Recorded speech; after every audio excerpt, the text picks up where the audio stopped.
अब हम कंपाइलर की तरफ बढ़ने वाले हैं।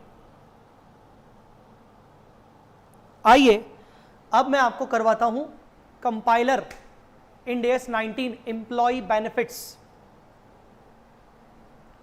कंपाइलर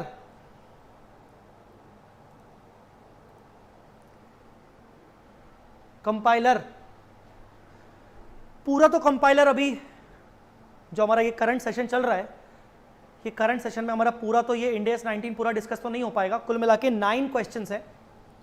सर 7 है? नहीं बेटा 9 है, 9 है बेटा, वो ना 7 गलती से लिखा आ गया, 9 है।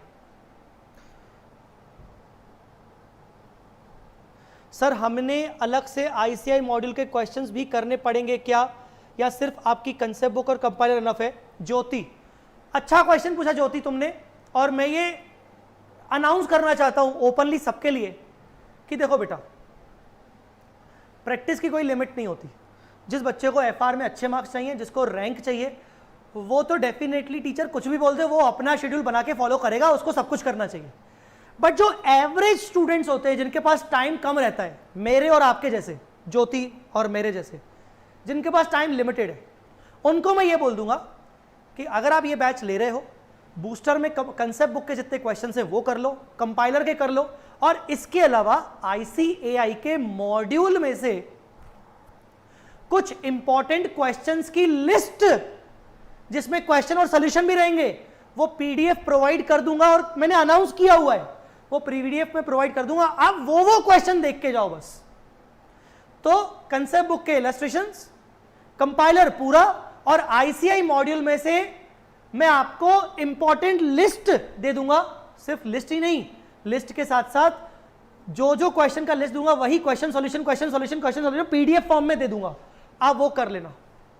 सर वो कब दोगे? बस देने वाला हूं, मेरे को बस 2 दिन का टाइम दो, तो देने वाला हूं मैं, ठीक है? तो ये जनरल चीज पूछ ली मैंने, बता दी मैंने, अब मैं इस पर रिपीटेशन नहीं करूंगा। नंबर ऑफ क्वेश्चंस हमारे 9 है, मुझे टाइम चाहिए आपसे, कृपया करके मुझे टाइम दीजिए। हम थोड़ा सा 15-20 मिनट, आधा घंटे तक हम चीजों को खींच सकते हैं। आइए बेटा, एम्प्लॉय बेनिफिट्स, इंड एस 19 का कंपाइलर हम स्टार्ट कर रहे हैं। एम्प्लॉय बेनिफिट्स, इंड एस 19 का हम कंपाइलर स्टार्ट कर रहे हैं एम्प्लॉय बेनिफिट्स का। टोटल क्वेश्चंस 9 है, ठीक है ना? आरटीपी एमटीपी पास्ट एग्जाम मिलाकर टोटल क्वेश्चंस 9 है, जिनमें से अच्छा अब इसमें कौन कौन से इंपॉर्टेंट होगा वो बाद के बाद करेंगे, हम पहले सॉल्व करते जा रहे हैं। आरटीपी क्वेश्चन हम स्टार्ट कर रहे हैं। सबसे पहले क्वेश्चन नंबर 1, क्वेश्चन पढ़ते पढ़ते तुम नोटिंग करते जाना, कुछ कुछ इंपॉर्टेंट बातें बोलूंगा, चले गया? A Limited prepare its financial statement on 31st March every year. It operates a defined benefit retirement benefit plan on behalf of the current and former employees. आपके डिफाइंड बेनिफिट प्लान में current और पुराने employees भी हो सकते हैं, ठीक है? A Limited receives advice from actuary regarding contribution level and overall liability of the plan to pay benefit. ठीक है, मतलब वो कुल मिला के एक्चुअरी की सर्विस ले रहा है। On 1st April 17, ये ईयर का बिगिनिंग हुआ। Actuaries advise that present value of defined benefit obligation is 6 crore. बेटा लिख लो, आपका डीबीओ का ओपनिंग बैलेंस 6 करोड़ है। डीबीओ का ओपनिंग बैलेंस आपका 6 करोड़ का है। डीबीओ का ओपनिंग बैलेंस 6 करोड़।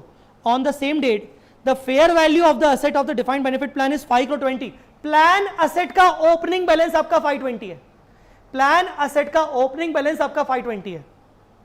मतलब एक चीज है हमारे पास डीबीओ, और दूसरी चीज है हमारे पास प्लान एसेट्स। हम यहां बोलेंगे ओपनिंग 6 करोड़ और यहां बोलेंगे ओपनिंग 5 करोड़ 20 लाख। ठीक है, आगे बढ़ते हैं। 1st April 17 the annual market yield on government bond was 5%। ओ भाई ये क्या होता है सर? ओहो, annual market yield on government bond was 5%। Sir ये क्या होता है? ये होता है आपका डिस्काउंट रेट, और यही डिस्काउंट रेट आपका एक्सपेक्टेड रिटर्न भी हो सकता है अगर उन्होंने आपको क्वेश्चन में अलग से एक्सपेक्टेड रिटर्न ना दिया हो। तो याद रखना, अब मेरी बात को सुनना, गोल्डन रूल, अगर ये परसेंटेज एक ही दिखे annual market yield on government bond, तो प्राइमा फेसी ये डिस्काउंट रेट तो है ही है। डिस्काउंट रेट आपको कब काम आता है? वो करंट सर्विस कॉस्ट और इंटरेस्ट कॉस्ट निकालने के लिए। इसके अलावा अगर आपको एक्सपेक्टेड रिटर्न ना दिया हो तो आप इसी डिस्काउंटिंग रेट को एक्सपेक्टेड रिटर्न का भी रेट मान लोगे। ठीक है, आगे,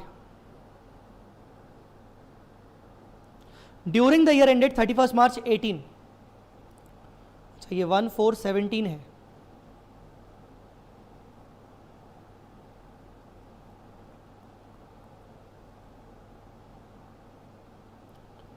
A Limited made a contribution of 7 lakh into plan and the plan paid out benefit of 42 lakh to the retired members. Both our payment were made on 31st. वारे वाह, मैं इतना अलग तरीके से क्यों बोल रहा हूं?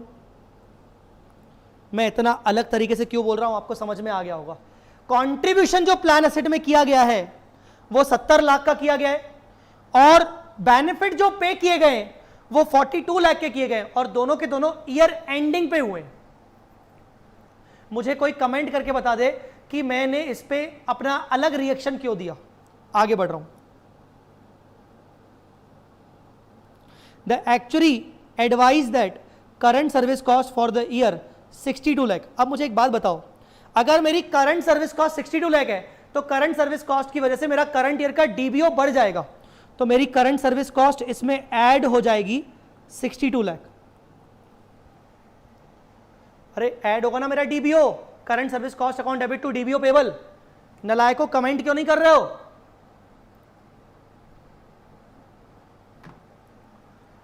ठीक है, तो करंट सर्विस कॉस्ट की वजह से मेरा डीबीओ बढ़ गया। करंट सर्विस कॉस्ट की वजह से मेरे प्लान एसेट पर कोई फर्क नहीं पड़ेगा, प्लान एसेट पे कोई फर्क नहीं पड़ेगा। वेरी गुड वर्षा, वर्षा वेरी गुड, क्योंकि कंट्रीब्यूशन और बेनिफिट्स ईयर एंड पे हुए तो इसका मतलब जो इंटरेस्ट निकलेगा एक्सपेक्टेड रिटर्न वो ओपनिंग बैलेंस पे निकलेगा। नलायकों कोई कमेंट नहीं करता है, कैसे नलायकों? क्योंकि दोनों के दोनों कंट्रीब्यूशन और बेनिफिट्स ईयर एंड पे दिए तो आपका प्लान एसेट पूरे साल भर आउटस्टैंडिंग की तरह 5 करोड़ 20 लाख, तो इसके ऊपर जो रिटर्न निकलेगा वो भी ओपनिंग पे निकलेगा।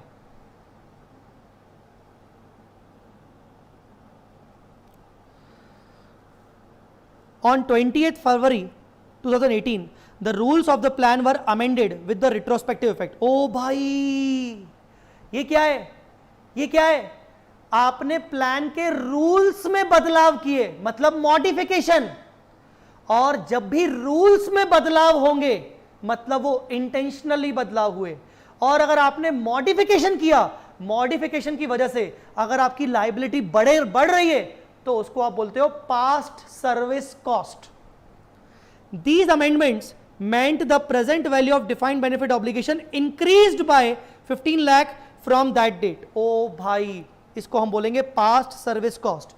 और पास्ट सर्विस कॉस्ट का मतलब हुआ कंपनी ने अपने एग्जिस्टिंग प्लान में चेंज किया जिसकी वजह से प्लान को बढ़ा दिया, लायबिलिटी बढ़ा दी, तो पुराने ईयर्स का इफेक्ट 15 लाख रुपए आ रहा है। मतलब ये 15 लाख मुझे पुराने ईयर्स में बुक करने चाहिए थे पर नहीं किए क्योंकि प्लान अभी अमेंड हुआ है, तो ये 15 लाख को मैं बोलूंगा पास सर्विस कॉस्ट। इसको मैं आज एंट्री करूंगा past service cost account debit to DBO. तो इसकी वजह से कहीं ना कहीं मेरा डीबीओ बढ़ जाएगा 15 लाख रुपीज से, मेरा डीबीओ बढ़ जाएगा 15 लाख रुपीज से। समझा कि नहीं? During the year ended 31 March 18, A Limited was in negotiation with the employee representative regarding planned redundancy. Redundancy मतलब curtailment। कुछ एम्प्लॉयज को वो लोग निकालना चाहते हैं। अब जब एम्प्लॉयज को निकालेंगे तो उनके लिए जो अनाउंस किया हुआ है हमने प्लान वो भी खत्म करना पड़ेगा, तो हो सकता है एम्प्लॉय लोग हमसे कॉम्पनसेशन मांगे। कर्टेलमेंट, कर्टेलमेंट करने से आपकी लायबिलिटी कम होती है और आपको पैसा देना पड़ता है, पर वो पैसा कहां से लाओगे? हो सकता है उसके लिए आपको अपनी प्लान एसेट बेचना पड़े। The negotiation was completed shortly before the year end and redundancy package was agreed. Impact of these redundancies was to reduce the present value. ओ भाई, impact of these redundancy was to reduce the present value of defined benefits obligation by 8 lakh, 80 lakh. And before 31st March 18, A Limited made a payment of 75 lakh to the employees affected by the redundancies. These payments were made out of the assets of the retirement benefit plan.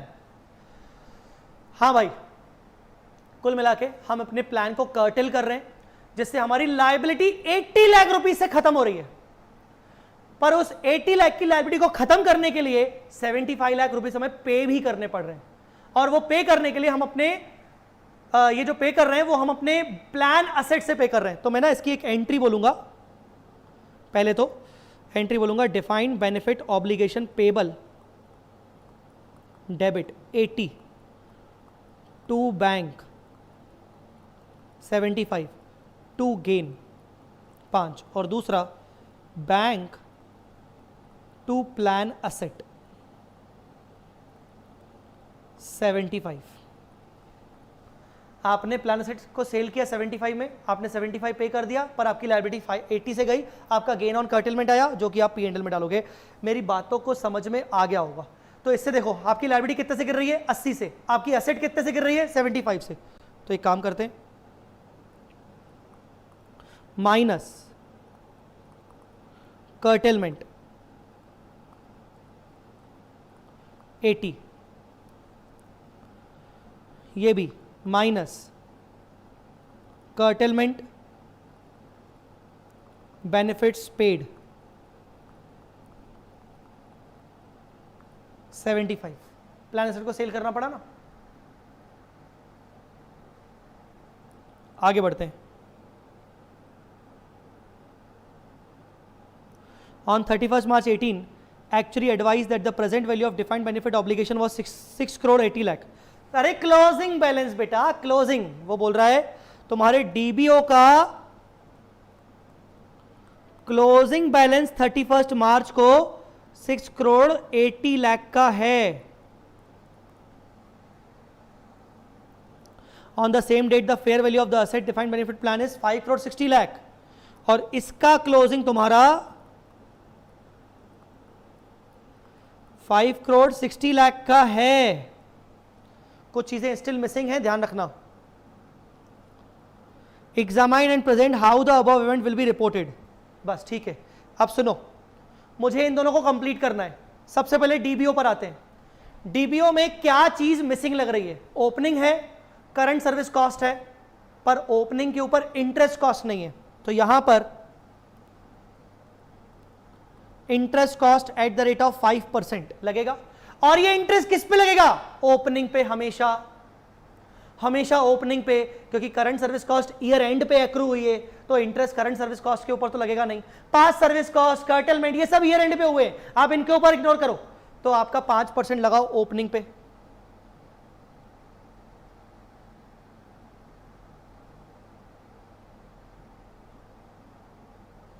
Interest जल्दी बोलो, जल्दी बोलो, जल्दी बोलो। Interest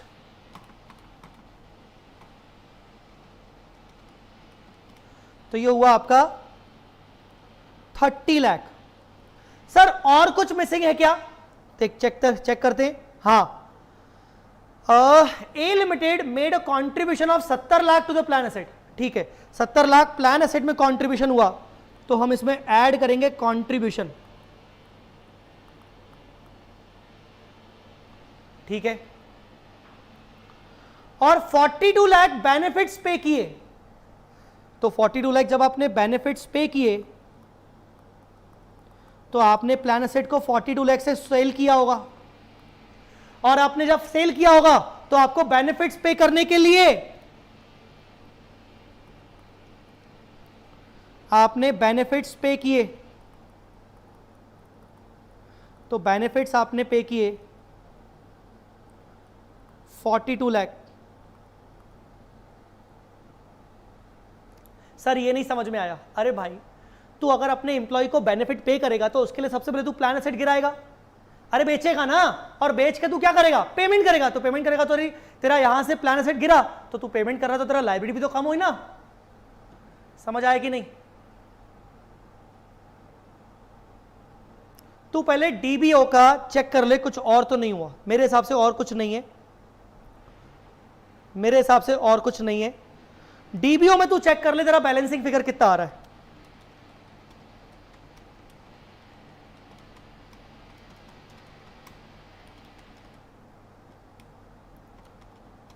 $80 lakh है ये, 8 लाख नहीं है।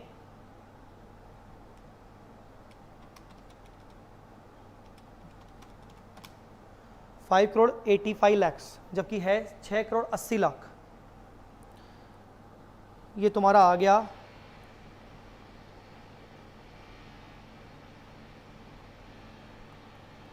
Actual loss.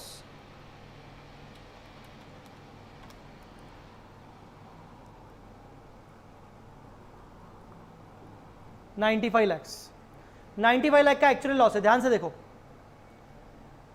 जब तुम इन सब का टोटल करोगे और क्लोजिंग बैलेंस से मैच करोगे तो तुम्हारा 95 लाख का डिफरेंस आएगा। अरे भाई 6 crore plus 62 plus 15 minus 80 plus 30 lakh minus 42, ये आ रहा है 5 करोड़ 85 लाख, जबकि लायबिलिटी होनी चाहिए 6 करोड़ 80 लाख। तो लायबिलिटी बढ़ रही है, लायबिलिटी बढ़ रही है मतलब एक्चुअल लॉस,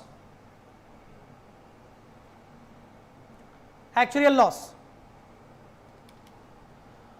अब हम यहीं पर इसको देखते हैं, प्लान एसेट। प्लान एसेट का अभी भी हमने क्या रहने दिया, प्लान एसेट में इसमें ऐड होगा expected return at the rate of 5%। 5% का एक्सपेक्टेड रिटर्न। सर 5% क्यों? क्वेश्चन में एक्सपेक्टेड रिटर्न का परसेंटेज अलग से नहीं दिया हुआ, तो जो डिस्काउंट रेट होता है हमारा गवर्नमेंट बॉन्ड का, हम उसी को एक्सपेक्टेड रिटर्न मान लेंगे। और ये 5% ऑन ओपनिंग निकलेगा। सर कैसे पता ओपनिंग? क्योंकि कंट्रीब्यूशन जो पे किया गया है, बेनिफिट जो पे किए गए, वो सब ईयर एंड पे हुए। तो ये आया 26 लाख एक्सपेक्टेड रिटर्न। अब निकालो 5 करोड़ 20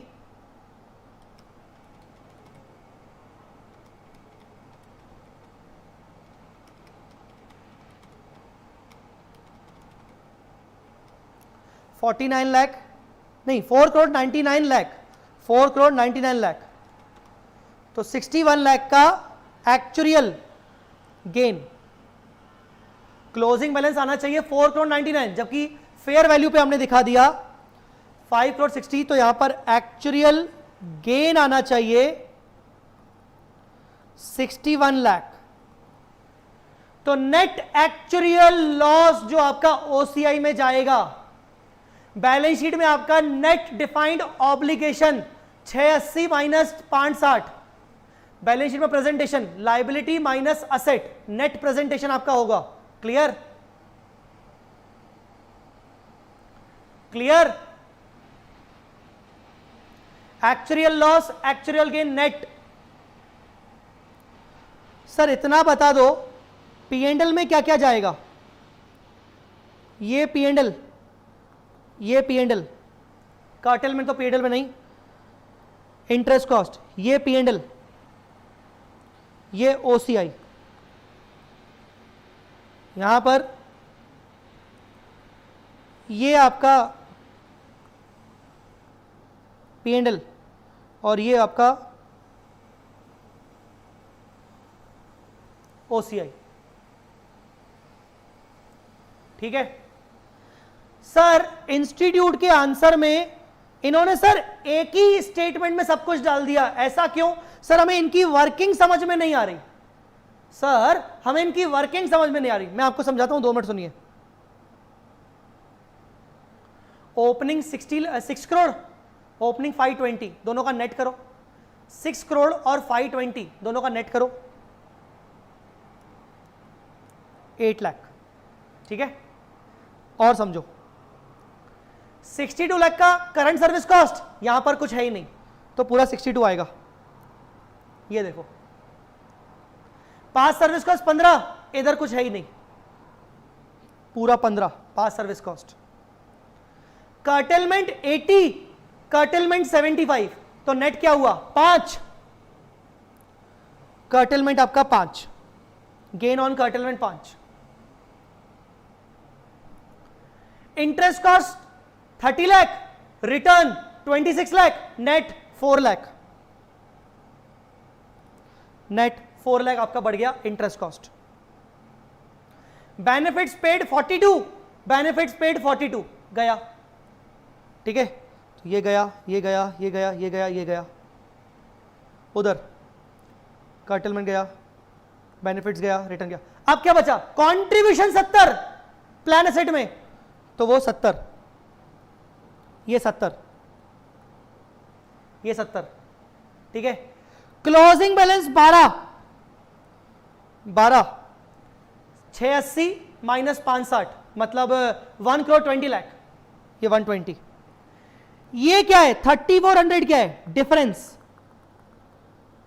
डिफरेंस हम चेक करते हैं हमारा भी आ रहा है कि नहीं। 95 लाख में से 61 लाख जाता है तो 34 ही आता है आजकल, 34, ये 34 डिफरेंस। सर ऊपर जो लिखा है वो थ्योरी क्यों है, लिखना पड़ेगा भाई आपको, थोड़ा थोड़ा डिफाइन करना पड़ेगा। सर तो प्रेजेंटेशन ऐसा ही करें, कर सकते हो, पर मैं आपको एक और चीज दिखाऊं। एक और ऐसा क्वेश्चन है शायद, एक और ऐसा क्वेश्चन है शायद, ढूंढना पड़ेगा यार। हां, एक और ऐसा क्वेश्चन है सेम टू सेम, जो उन्होंने अलग अलग कॉलम बनाए जैसे हमने किया, प्लान एसेट और डिफाइंड। क्यों,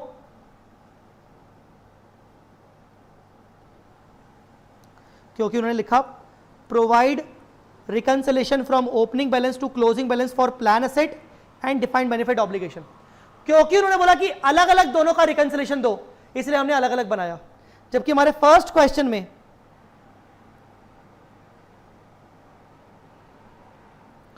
present how the above event will be reported, बस कोई रिकंसिलेशन नहीं बोल रहा अलग अलग, तो इसीलिए उन्होंने क्या कर दिया, इन्होंने नेट ऑफ कर दिया। सर अगर मुझे नेट ऑफ नहीं करना हो, मैं उलझूंगा, तो मैं ये कर सकता हूं, आप बिल्कुल ऐसा कर सकते हो, कोई दिक्कत नहीं। आप कमेंट करके बताओ समझ आया कि नहीं। इसमें कोई डाउट पूछना चाहते हो क्या?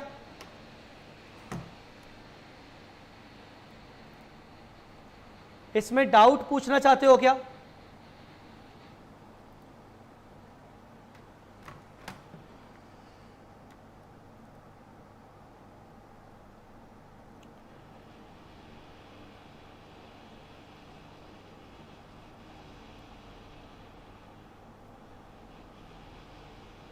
आ जाओ, एक और क्वेश्चन करवाता हूं।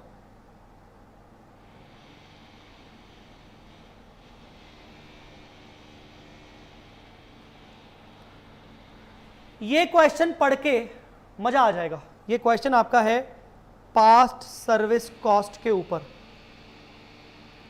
हमने पास्ट सर्विस कॉस्ट के ऊपर क्या पढ़ा है? हमने पास्ट सर्विस कॉस्ट के ऊपर यह पढ़ा है कि अगर एंटिटी अपने प्लान में मॉडिफिकेशन करती है और प्लान में बेनिफिट्स को बढ़ा देती है, मतलब पहले बेनिफिट्स थे 2%, अब हो गए 2.5%, तो वो जो एडिशनल बेनिफिट्स एंटिटी बढ़ा रही है और अगर रिट्रोस्पेक्टिव से बढ़ा रही है, तो 0.5 जो एडिशनल में दे रहा हूं आपको, वो मैंने पिछले सालों में तो रिकॉर्ड किया नहीं, उसको मैं पिछले सालों का रिकॉर्ड अब करूंगा। जो भी एक्सपेंस होना चाहिए उसको मैं आज बुक करूंगा पास्ट सर्विस कॉस्ट के नाम से, और पास्ट सर्विस कॉस्ट की एंट्री होगी past service cost account debit to defined benefit obligation payable. इससे आपकी ऑब्लिगेशन बढ़ जाएगी। तो यहां पर यही हो रहा है। इसी टाइप का क्वेश्चन हमने अपने इंडियस कंसेप्ट बुक में भी देखा था, जब मैंने आपको इंडियस कंसेप्ट बुक से पढ़ाया होगा, ठीक है। ABC Limited operates a defined benefit plan which provides to employees covered under the plan pension benefit equals to 0.75% of the final salary for each year of completed services. हम 0.75% of final salary देंगे। Employee needs to complete minimum 5 year. अगर आपको ये plan चाहिए तो आपको minimum 5 साल complete करना पड़ेगा। To be eligible on 1st April 15, entity improves the pension plan to 1% of the final salary. Modification कर रहा है, ओरिजिनली कितना था 0.75, हमने उसको इंप्रूव करके 1 पे लेके आए, मतलब 0.25 एक्स्ट्रा कर रहा हूं मॉडिफिकेशन, इंक्लूडिंग प्रायर ईयर्स, पुराने साल का भी हम मॉडिफाई कर रहे हैं, मतलब 0.25 हम पुराने सालों का भी हम आपको एक्स्ट्रा देंगे। तो वो जो पुराने साल का हम एक्स्ट्रा देंगे ना, उसको बोलते हैं पास्ट सर्विस कॉस्ट। पुराने सालों में बुक होना चाहिए था, पर छोड़ दो, कोई बात नहीं, हम बुक करने की, हम पास्ट ईयर्स में जाके इसको इंड AS 8 अप्लाई नहीं करेंगे, ये कोई रिट्रोस्पेक्टिव इफेक्ट नहीं देंगे, हम करंट ईयर में उसको एडिशनली एंट्री पास करेंगे। The present value of defined benefit obligation is therefore increase by 80 million. इसकी वजह से हमारा कुल मिला के ऑब्लिगेशन 80 मिलियन से बढ़ रहा है। Given below is the composition of the amount. 80 million कैसे बना? 60 मिलियन उन एम्प्लॉइज का है जो कि अपने 5 साल ऑलरेडी कंप्लीट कर चुके हैं एज ऑन 1 अप्रैल जब आप मॉडिफाई कर रहे हो, और 20 मिलियन उन एम्प्लॉइज का है जिनके 5 साल अभी कंप्लीट नहीं किए हुए हैं। कोई बात नहीं, देना तो कुल मिला के 80 मिलियन है ना। अब कितनों के कंप्लीट हुए, कितनों के नहीं हुए, ये है तो पुराने सालों का। तो यहां पर आपको ये नहीं देखना कि कितने एम्प्लॉइज का कंप्लीट हुआ है, कितने का नहीं हुआ है, पूरा का पूरा 80 मिलियन आप करंट ईयर में, जिस साल आपने मॉडिफिकेशन किया, मतलब 1 अप्रैल 2015 में, 15-16 फाइनेंशियल ईयर में आप past service cost account debit to defined benefit obligation payable 80 million के हिसाब से आप एंट्री पास करोगे इंड AS में। और ये ट्रीटमेंट इंड AS में होता है। सिर्फ AS 15 अगर होता तो कुछ और होता। अब AS 15 आपके सिलेबस का पार्ट नहीं है तो हम उस पर चर्चा ही क्यों करें। अगर आपको फिर भी जानना है तो आप आंसर पढ़ लीजिएगा, मैं आपको इस पर डिस्कस नहीं करूंगा क्योंकि AS 15 आपके सिलेबस का पार्ट नहीं है। इंड AS 19 में पूरा का पूरा 80 रिकॉग्नाइज होगा, P&L में चार्ज होगा, और एंट्री होगी पास सर्विस कॉस्ट टू DBO। अब ये क्वेश्चन मैंने इंड AS कंसेप्ट बुक में हमने किया, पर मैं फिर से करवा रहा हूं क्योंकि कंपाइलर के जो लेक्चर्स हैं वो कहीं ना कहीं बाकी लोग भी देखेंगे जिन्होंने बूस्टर नहीं देखा है ना। हम तो क्या कर रहे हैं, हम बूस्टर में पहले इंड AS कंसेप्ट उठा रहे हैं, फिर हम कंपाइलर उठा रहे हैं। तो हो सकता है बूस्टर वाले बच्चों को लगे सर ये कर तो लिया था, वापस से क्यों करवा रहे हो। मैं वापस से इसलिए करवा रहा हूं क्योंकि कुछ बच्चे हैं जिन्होंने बूस्टर बैच नहीं लिया है, पर वो कंपाइलर के लेक्चर तो देखेंगे।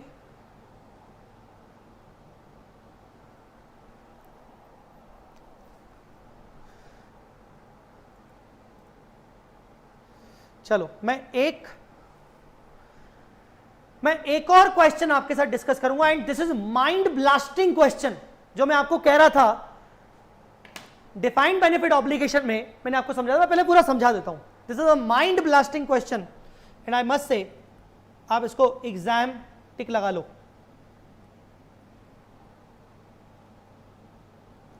सुनो ध्यान से, डिफाइंड बेनिफिट ऑब्लिगेशंस के अंदर आपको प्लान एसेट की अकाउंटिंग पता होगी। प्लान एसेट होता है, प्लान एसेट के ऊपर आपको एक्सपेक्टेड रिटर्न कैलकुलेट करना पड़ता है। प्लान एसेट में आप कंट्रीब्यूट करते हो तो आपके प्लान एसेट की वैल्यू बढ़ जाती है। प्लान एसेट से आप पैसा निकालते हो तो क्यों निकालते हो, क्योंकि आपको बेनिफिट्स पे करने होते हैं, तो आपके प्लान एसेट की वैल्यू गिर जाती है। पर सबसे बड़ा सवाल यह होता है कि प्लान एसेट में जो आप एक्सपेक्टेड रिटर्न निकालते हो उस रिटर्न का हमें परसेंटेज दिया होता है, और हमें यह समझ में नहीं आता कि उस परसेंटेज को, एक्सपेक्टेड रिटर्न के परसेंटेज को हम प्लान एसेट के ओपनिंग पे लगाएं कि प्लान एसेट के क्लोजिंग बैलेंस पे लगाएं, है ना।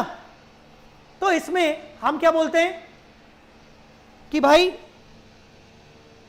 आपका प्लान एसेट ओपनिंग में था 1 लाख का, अगर आपने कंट्रीब्यूशन किया है और बेनिफिट्स पे किए हैं ईयर एंड में, कंट्रीब्यूशन और बेनिफिट्स पे किए हैं ईयर एंड में, तो आपके प्लान एसेट की वैल्यू जो चेंज होगी वो ईयर एंड में चेंज होगी। मतलब पूरे साल भर आउटस्टैंडिंग कितना रहा, 1 लाख, तो इंटरेस्ट भी किसके ऊपर निकलेगा, 1 लाख के ऊपर। पर यही आप कंट्रीब्यूशन यहीं कर रहे हो बिगनिंग में और बेनिफिट्स यहीं पे कर रहे हो बिगनिंग में, मान लो 5,000, 3,000, तो आपका ओपनिंग बैलेंस स्टार्टिंग में ही बदल गया और पूरे साल भर आपका आउटस्टैंडिंग रहा 1,02,000, तो इंटरेस्ट भी ओवरऑल पे लगेगा। और कभी कभार होता है कि मिड ऑफ द ईयर में अगर कंट्रीब्यूशन करें तो, कंट्रीब्यूशन अगर हम मिड ऑफ द ईयर में करें तो जिसके लिए मैंने आपको बोला कि आपको 6 मंथली इफेक्टिव रेट निकालना पड़ता है। 2 मिनट में वापस आ रहा हूं अपनी कंसेप्ट बुक में। यस, मैं 2 मिनट अपनी कंसेप्ट बुक में वापस आ रहा हूं और मैं आपको टिक लगवाना चाहूंगा, जिन जिन बच्चों के पास मेरी कंसेप्ट बुक है उन बच्चों को ये समरी पूरा का पूरा रीड करना चाहिए। उस समरी के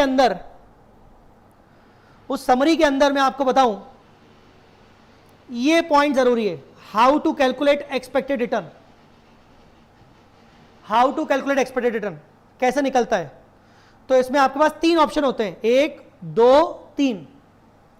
अगर contribution to plan set at the end of the year में किया गया है और बेनिफिट्स एंड में दिए गए तो आप परसेंटेज को ओपनिंग बैलेंस पे अप्लाई करते हो। पर अगर आपने कंट्रीब्यूशन और बेनिफिट्स बिगिनिंग में कर दिया तो ऐसे केस में आपका एक्सपेक्टेड रिटर्न परसेंटेज अप्लाई होगा opening balance plus contribution minus benefits. और अगर आपने कंट्रीब्यूशन को मिड ऑफ द ईयर में किया है तो आप एक 6 मंथली रेट निकालोगे, 1 plus annual rate minus 1 into 100, और वो 6 मंथली रेट पहले आप साल में 2 बार अप्लाई करोगे, पहला ओपनिंग बैलेंस के ऊपर और दूसरा opening balance plus first half plus contribution minus benefits paid. हमने इसके क्वेश्चन अपने कंसेप्ट बुक में देखे थे, ठीक है। अब हम कंपाइलर में आ रहे हैं।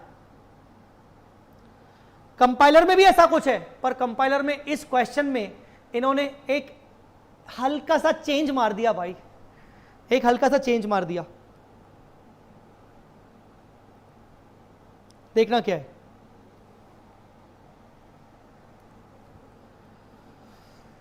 चेंज मार दिया। The fair value of the plan asset beginning में 10 लाख, ठीक है। Plan paid benefits 190, received contribution 490 on 30th सितंबर, मतलब मिड में, ठीक है। Company computes the fair value of asset 15 lakh on 31st March, year ending 15 lakh, ठीक है। Present value of defined benefit obligation was, वो ऑब्लिगेशन है छोड़ दो, वो प्रेजेंटेशन के लिए दिया है। Actual loss on defined benefit obligation 6000, वो भी प्रेजेंटेशन के लिए दिया है। इसका मतलब अगर मैं प्लान असेट का अकाउंट बनाऊं तो मेरा ओपनिंग बैलेंस 1 अप्रैल को होना चाहिए 10 लाख और 31 मार्च का क्लोजिंग होना चाहिए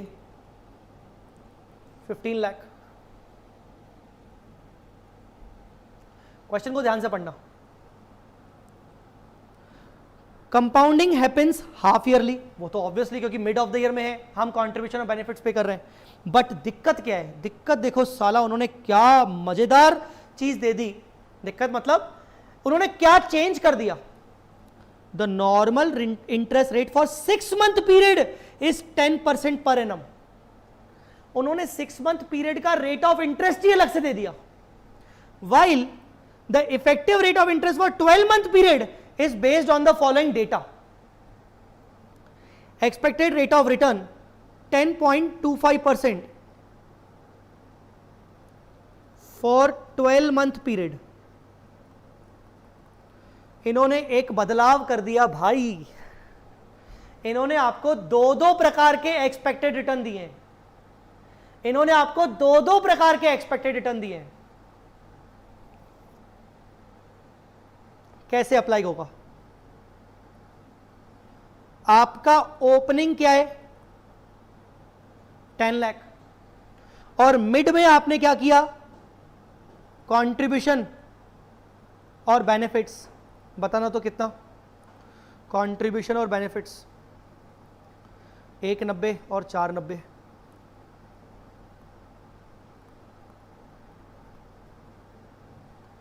वो कह रहा है जो चीज तुम्हारी पूरे साल भर आउटस्टैंडिंग रही उसके ऊपर तुम लगाओगे 10.25%, और जो चीज तुम्हारी 6 महीने आउटस्टैंडिंग रही उसके ऊपर तुम लगाओगे 10% पर एनम वाला रेट, मतलब 5%। समझा कि नहीं? ध्यान से देख ले, पढ़ ले।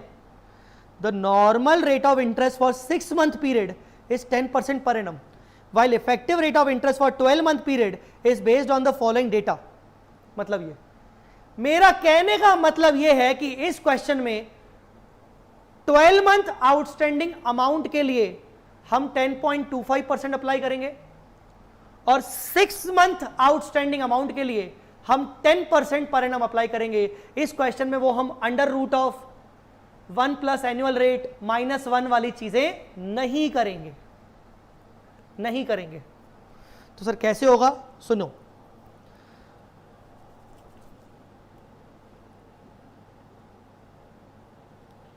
सुनो ध्यान से। 30 सितंबर को कंट्रीब्यूशन हुआ 490 का और 30 सितंबर को बेनिफिट्स पे हुए 190 के। जब तुम 31 मार्च को एक्सपेक्टेड रिटर्न निकालोगे ना, इसका वर्किंग नोट कर लेते हैं नीचे, तो ये एक्सपेक्टेड रिटर्न कैसे निकलेगा?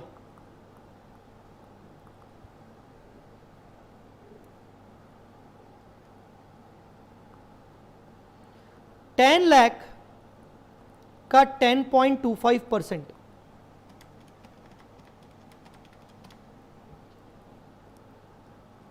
$102,500 और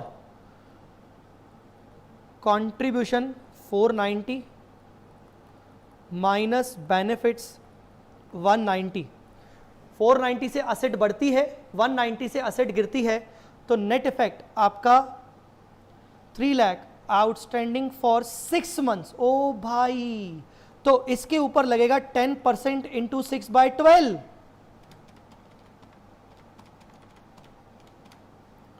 मतलब मेरा 15,000 लगेगा।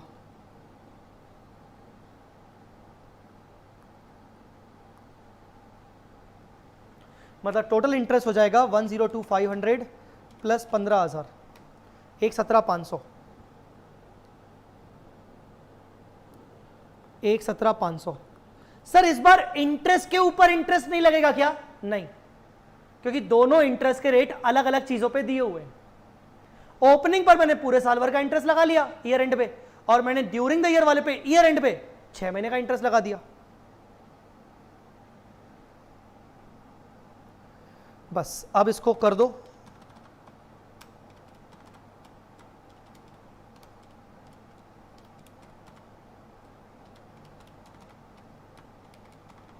एक्चुअल गेन दिख रहा है मेरे को?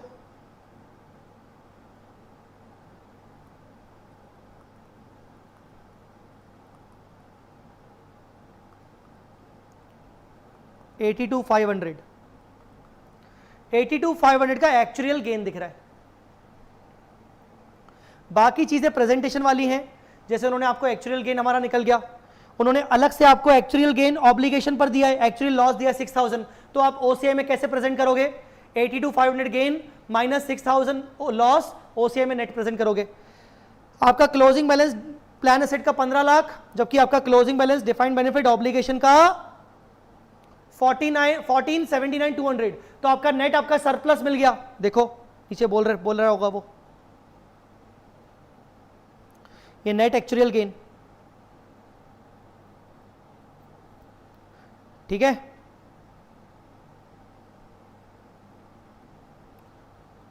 Determine actual return and expected return.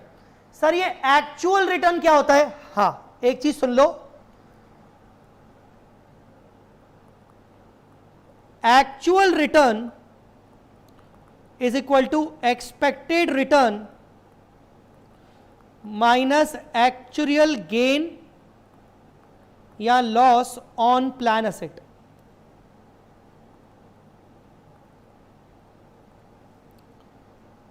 तो कहने का मतलब एक्सपेक्टेड रिटर्न आपका था 117,500, उसमें आपने एक्चुअल गेन ऐड कर दिया, कितना? 82,500, तो देखा जाए तो आपका टोटल गेन, टोटल आपका रिटर्न हो गया, एक्चुअल रिटर्न हो गया 2 लाख। सर ये कहां पीएनएल में कहां आएगा? ये सिर्फ डिस्क्लोजर पर्पस से, क्योंकि एक्सपेक्टेड रिटर्न आप पीएनएल में ऑलरेडी डाल चुके हो और 82,500 आप ओसीआई में ऑलरेडी डाल चुके हो। Actual return only for disclosure.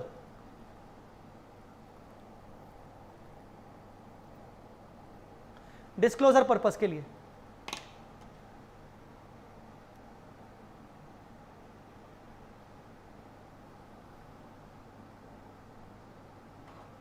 Also compute the amount to be recognise in OCI. हाँ ठीक है, ओसीआई में वो गेन और लॉस नेट करके 76,500 आएगा। सो बेटा दिस वॉज द थिंग। आपको समझ आया हमने क्या किया? ये थोड़ा सा अलग था। 6 मंथली रिटर्न भी दिया हुआ है और एनुअल रिटर्न भी दिया हुआ है। जब दो रिटर्न दिए जाएं तो वो under root of 1 plus annual rate नहीं करने की जरूरत नहीं है। एनुअल रिटर्न दिया हुआ है तो वो ओवरऑल ओपनिंग पे लगा लो, 6 मंथली रिटर्न दिया हुआ है तो वो कंट्रीब्यूशन माइनस बेनिफिट पे लगा दो। चलो बच्चों, बाय बोलने का समय आ चुका है, मतलब बूस्टर बैच वाला जो बाय चल रहा है। क्वेश्चनियर के लेक्चर अलग से रिकॉर्ड होंगे, है ना? क्वेश्चन के जो क्वेश्चन बैंक कंपाइलर के लेक्चर है उनको अलग से एडिट किया जाएगा और बूस्टर को अलग से एडिट किया जाएगा। हम कर एक ही क्लास में रहे डिस्कस, बट क्वेश्चन कंपाइलर को मैं सेपरेट एडिट करूंगा और कंसेप्ट वाले को मैं सेपरेट एडिट करूंगा। ठीक है, ये याद रखिएगा। तो कभी कभार मेरा बाय आपको कंसेप्ट वाले लेक्चर में दिखेगा, कभी कभार मेरा बाय आपको कंपाइलर वाले में दिखेगा। कंपाइलर वाले में जब मेरा बाय दिखे तो समझ जाना कि उसके आगे शायद कुछ लेक्चर कंटिन्यू होगा, कंपाइलर के जब अलग से आएंगे। एनीवेज चलिए, I am waiting for your response. अगर कोई डाउट पूछना चाहते हो तो बताओ, अदरवाइज मैं यहीं पर ओवर करूं।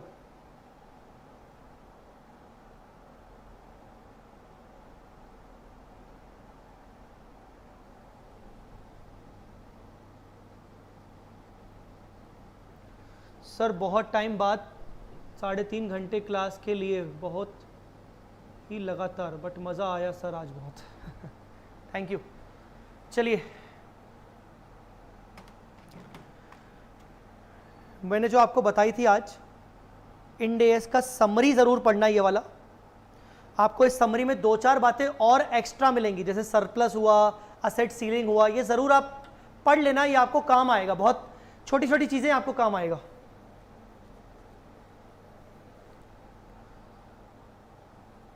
ठीक है, इस समरी में प्रेजेंटेशन भी लिखा हुआ है, कौन सी चीज़ को हमें कहाँ कहाँ प्रेजेंट करना है, एक्चुअल असम्पशंस कौन कौन से होते हैं। तो समरी पढ़ के ना आपका एक अच्छा खासा कवरेज हो जाएगा थ्योरी का और एक ओवरऑल कंसेप्ट्स का।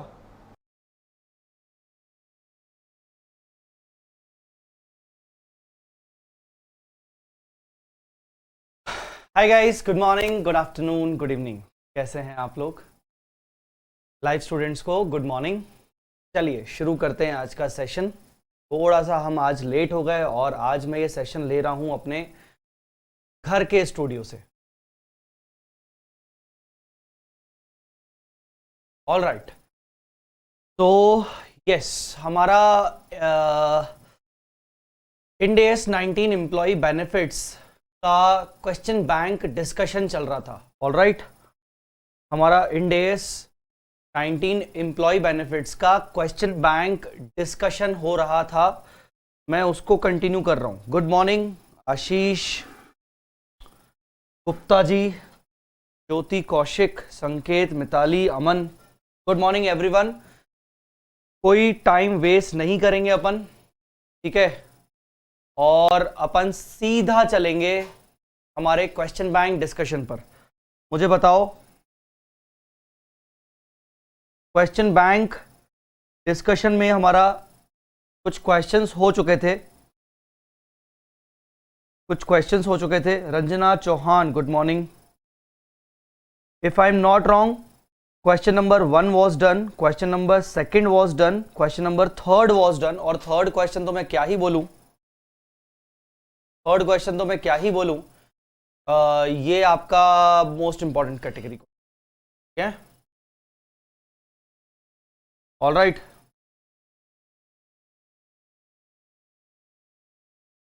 कैसे आवाज आ रहा है?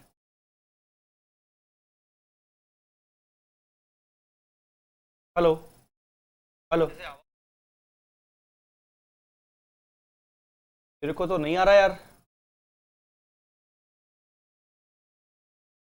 हेलो, हाँ बोल रहे हो, आ रहा है आ रहा है आ रहा है। थोड़ा सा मैनेज कर लो यार, थोड़ा सा मैनेज कर लो। आज क्या है, घर के स्टूडियो से किया है, तो जो बहुत दिन से क्या है, स्टूडियो यूज नहीं किया था आज घर का, तो चीजें कुछ ऊपर नीचे हो गई होंगी, मुझे ऐसा लग रहा है। बहुत दिन हो गए, लगभग 1 महीना हो गया मैंने घर का स्टूडियो यूज नहीं किया। बहुत टाइम से घर का स्टूडियो यूज नहीं हुआ है, तो क्या है ना, चीजें ऊपर नीचे हो गई होंगी। थोड़ा माइक का इशू देखना पड़ेगा, बट अभी मैं उसको कुछ नहीं कर सकता। Sorry for the inconvenience. थोड़ा सा प्लीज आप आज मैनेज कर ले। ऑल राइट, यस, हाँ ठीक है। तो क्वेश्चन नंबर 3 तक हम पहुंच चुके थे। क्वेश्चन नंबर 3 मैंने एग्जामिनेशन क्वेश्चन लिखवाया था, बहुत इंपॉर्टेंट क्वेश्चन था, ठीक है। उसके बाद now MTP questions, MTP question से स्टार्ट कर रहे हैं, ठीक है ना। एमटीपी क्वेश्चन से स्टार्ट कर रहे हैं। अच्छा, आज सीए इंटर का रिजल्ट आ रहा है, तो हो सकता है शायद मुझे थोड़ा सा क्लास जल्दी छोड़ना पड़े, ठीक है ना। हो सकता है शायद थोड़ा सा क्लास मुझे जल्दी छोड़ना पड़े because of CA inter result, ठीक है। चलिए लेट्स स्टार्ट।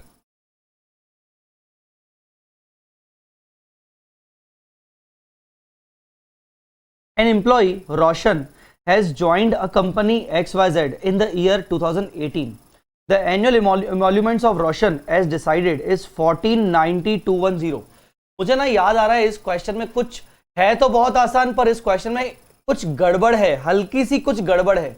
गड़बड़ बोलो या इंटरप्रिटेशन एरर बोलो। The company has a policy of giving a lump sum payment of 25% of last drawn salary of the employee for each completed year of service if the employee retires after completing minimum 5 years of service, minimum 5 years of service। तो भैया ऐसा है कि उसको 25% of last drawn salary मिलेगा, 25% of last drawn salary मिलेगा 5 साल के बाद, for each year of service. The salary of the Roshan is expected to grow at 10% per annum। ये 10% per annum हो गया actuarial assumption। The company has inducted Roshan in the beginning of the year and it is expected that he will complete the minimum 5-year term before retiring। ठीक है, okay। What is the amount the company should charge in P&L every year as cost for defined benefit obligation? Also calculate the current service cost and interest cost to be charged per year assuming a discount rate of 8%। 8% के discounting पर उन्होंने present value factor भी देके रखे हैं, और आप देख रहे हैं उन्होंने ये उल्टे दिए, 1 फिर 0.926 0.857, ये उल्टे फैक्टर्स दिए हुए हैं 8% पर, ठीक है ना। अच्छा, अब यहां तक तो बात समझ में आती है, ठीक है ना, यहां तक बात समझ में आती है। आप समझते हैं कि इसको कैसे डील किया जाएगा, इसको कैसे डील किया जाएगा। मुझे एक बात बताओ भाई, इस रोशन की सैलरी कितनी है? इस रोशन की सैलरी कितनी है? 1490,210। तो कायदे से अगर मेरी फर्स्ट ईयर में सैलरी 1490,210 है ना, और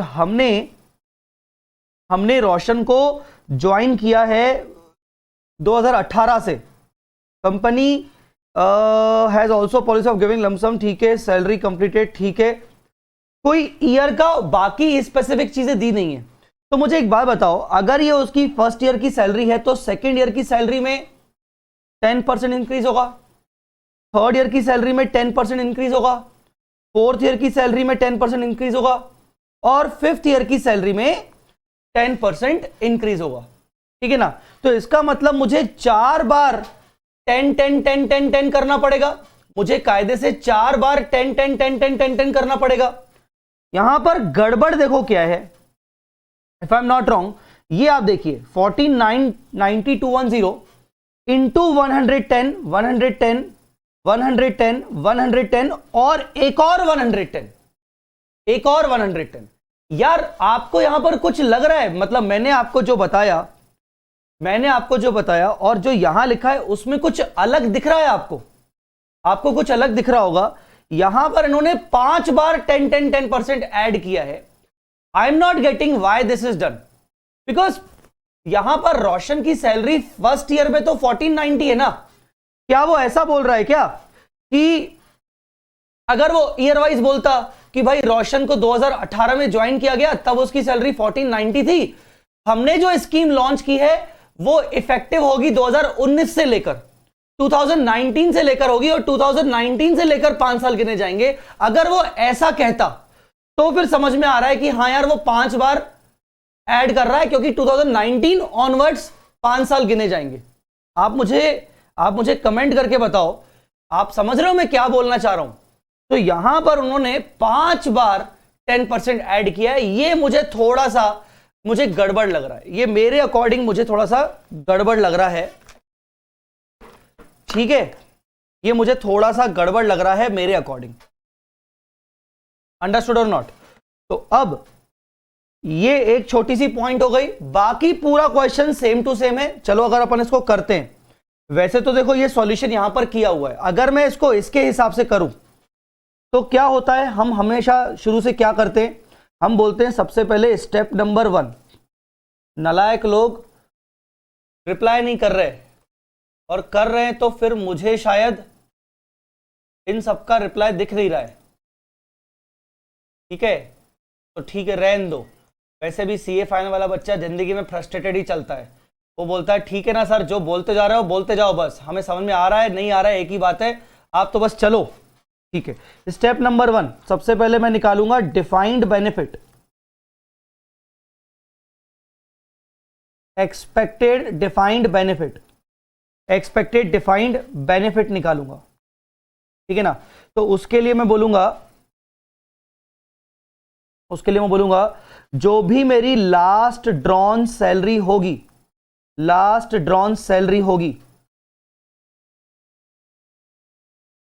जो भी लास्ट ड्रॉन सैलरी होगी, may be due to his salary is in beginning of the first year. Yes ना अमन, कोई दिक्कत थोड़ी है। अगर मैं भी वही बोल रहा हूं, बिगिनिंग ऑफ फर्स्ट ईयर में 1490 है तो सैलरी इंक्रीज कब होगी मेरे दोस्त? बिगिनिंग ऑफ सेकंड में, बिगिनिंग ऑफ थर्ड में, बिगिनिंग ऑफ फोर्थ में, बिगिनिंग ऑफ फिफ्थ में। तो 4 बार ही तो 10% ऐड करेगा ना तू, है ना। मैं भी वही मान रहा हूं कि 2018 में वो ज्वाइन हुआ, उसके बिगिनिंग में उसका सैलरी था 1490 व्हाटएवर, और जो सैलरी का जो इंक्रीज होगा वो beginning of every year increase होगा। तो फर्स्ट ईयर में तो जो सैलरी है वो फर्स्ट ईयर में तो वही रहेगी ना। मतलब वो ज्वाइन हुआ, उसकी सैलरी 1490 थी और क्या फर्स्ट ईयर में 10% इंक्रीज हो गई? ऐसे कैसे चल सकता है?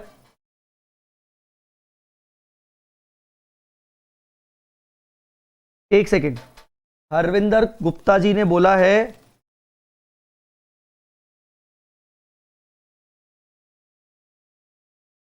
हाँ, तो मैं भी इसका मतलब वही समझ रहा हूं, the company has inducted Roshan in the beginning of the year. तो क्या दिक्कत है? Salary of the Roshan is expected to grow 10% per annum. अब 10% कब से होगी? मतलब मैं वही बोल रहा हूं, मतलब फर्स्ट ईयर से ही उसको कंपनी ने इंक्रीमेंट दे दिया। ये थोड़ा सा पॉइंट मतलब जम नहीं रहा है। Company has inducted Roshan in the beginning of the year and it is expected that he will complete the minimum 5 year service. तो ठीक है भाई, inducted Roshan in the beginning of the year, है ना। ये आप मुझे इसका मतलब समझाएंगे, inducted Roshan in the beginning of the year का? आप मुझे इसका मतलब समझाएंगे, inducted Roshan in the beginning of the year का? बोलो। मैं अपने दूसरे वाले मोबाइल पे ओपन कर लेता हूं।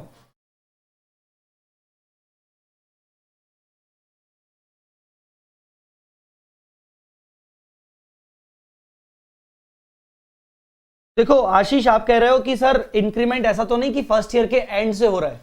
बेटा ऐसा लिखा नहीं है ना कहीं पर कि इंक्रीमेंट फर्स्ट ईयर के एंड से हो रहा होगा, है ना, ये तो सिंपल लिखा है, salary of the Roshan is expected to grow at 10% per annum.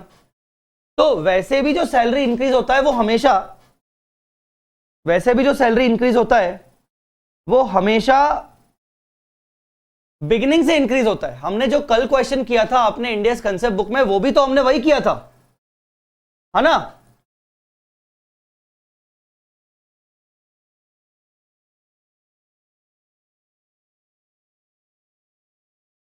First year and से, मैं आपको वही कह रहा हूं, फर्स्ट ईयर एंड से अगर आपने सैलरी इंक्रीज कर दी है, फर्स्ट ईयर एंड से अगर आपने सैलरी इंक्रीज कर दी है तो ठीक है, first year and, second year and, third year and, fourth year and, fifth year and. But क्या ये प्रैक्टिकली पॉसिबल लग रहा है? क्योंकि जो हमने कल क्वेश्चन किया था, जो हमने क्वेश्चन कल किया था उसमें भी ऐसा कुछ नहीं था, पर हमने तो भाई बिगिनिंग से किया था। मैं आपको कल का क्वेश्चन दिखा देता हूं, वो भी अपने मॉड्यूल का क्वेश्चन है, आईसीआई मॉड्यूल का क्वेश्चन है। ऐसा तो है नहीं कि मतलब वो कोई अपन ने खुद से क्वेश्चन उसको फ्रेम किया था। देखो ये क्वेश्चन भी आपका आईसीआई मॉड्यूल का क्वेश्चन है, और इसमें जो हमने किया था, assumed to increase 7% each year, ठीक है ना, और हमारी 10,000 सैलरी थी, तो 10,000 प्लस 7% प्लस 7% प्लस 7% प्लस 7%। आप देखोगे तो मैंने 4 बार ही 7% किया है। इस क्वेश्चन में भी तो कहीं नहीं लिखा ना कि सैलरी बिगिनिंग से इंक्रीज हो रही है कि एंड से इंक्रीज हो रही है। फिर आपने तो यहां पर मुझसे सवाल नहीं पूछा, आपने तो यहां पर सिंपली बोला हाँ सर ठीक है, जैसा आप कर रहे हो वैसा करो, ठीक है ना। तो पॉइंट इज कि सैलरी हमेशा बिगिनिंग से स्टार्ट होती है ना भाई। आपका नया ईयर शुरू हो रहा है, आपका नया एम्प्लॉयमेंट ईयर शुरू हो रहा है, तो वहां से सैलरी इंक्रीज होगी। बट फिर भी ठीक है, not an issue, not an issue. हम उसको ज्यादा इतना इंपॉर्टेंस नहीं देंगे, मुझे लगता है हम इस पर ज्यादा बातचीत नहीं करनी चाहिए। उन्होंने किया है तो किया है, ठीक है, नॉट एन इशू। मुझे नहीं लगता कि ये कोई बड़ा इशू है, उन्होंने गलती भी कर सकती होगी, या उसमें उन्होंने कुछ पॉइंट जो भी लिखा होगा, वॉट एवर इट इज। मैं आता हूं अपने मुद्दे पे, लास्ट ऑन सैलरी इनटू कितना परसेंटेज हमें देना है उसको, 25% ऑफ लास्ट ऑन सैलरी, और each year of service 5 years. तो यहां मैं बोलूंगा कि भाई 1490 कितना है, 1490,210 इंटू 110%, ये सेकेंड ईयर में हो गई सैलरी, इंटू 110%, ये थर्ड ईयर में सैलरी हो गई, इंटू 110%, ये फोर्थ ईयर में सैलरी हो गई, और इंटू 110% ये फिफ्थ ईयर की सैलरी हो गई, इंटू फिफ्थ ईयर की सैलरी का 25% for each completed year of service, मतलब 5 ईयर्स। तो 1490,210,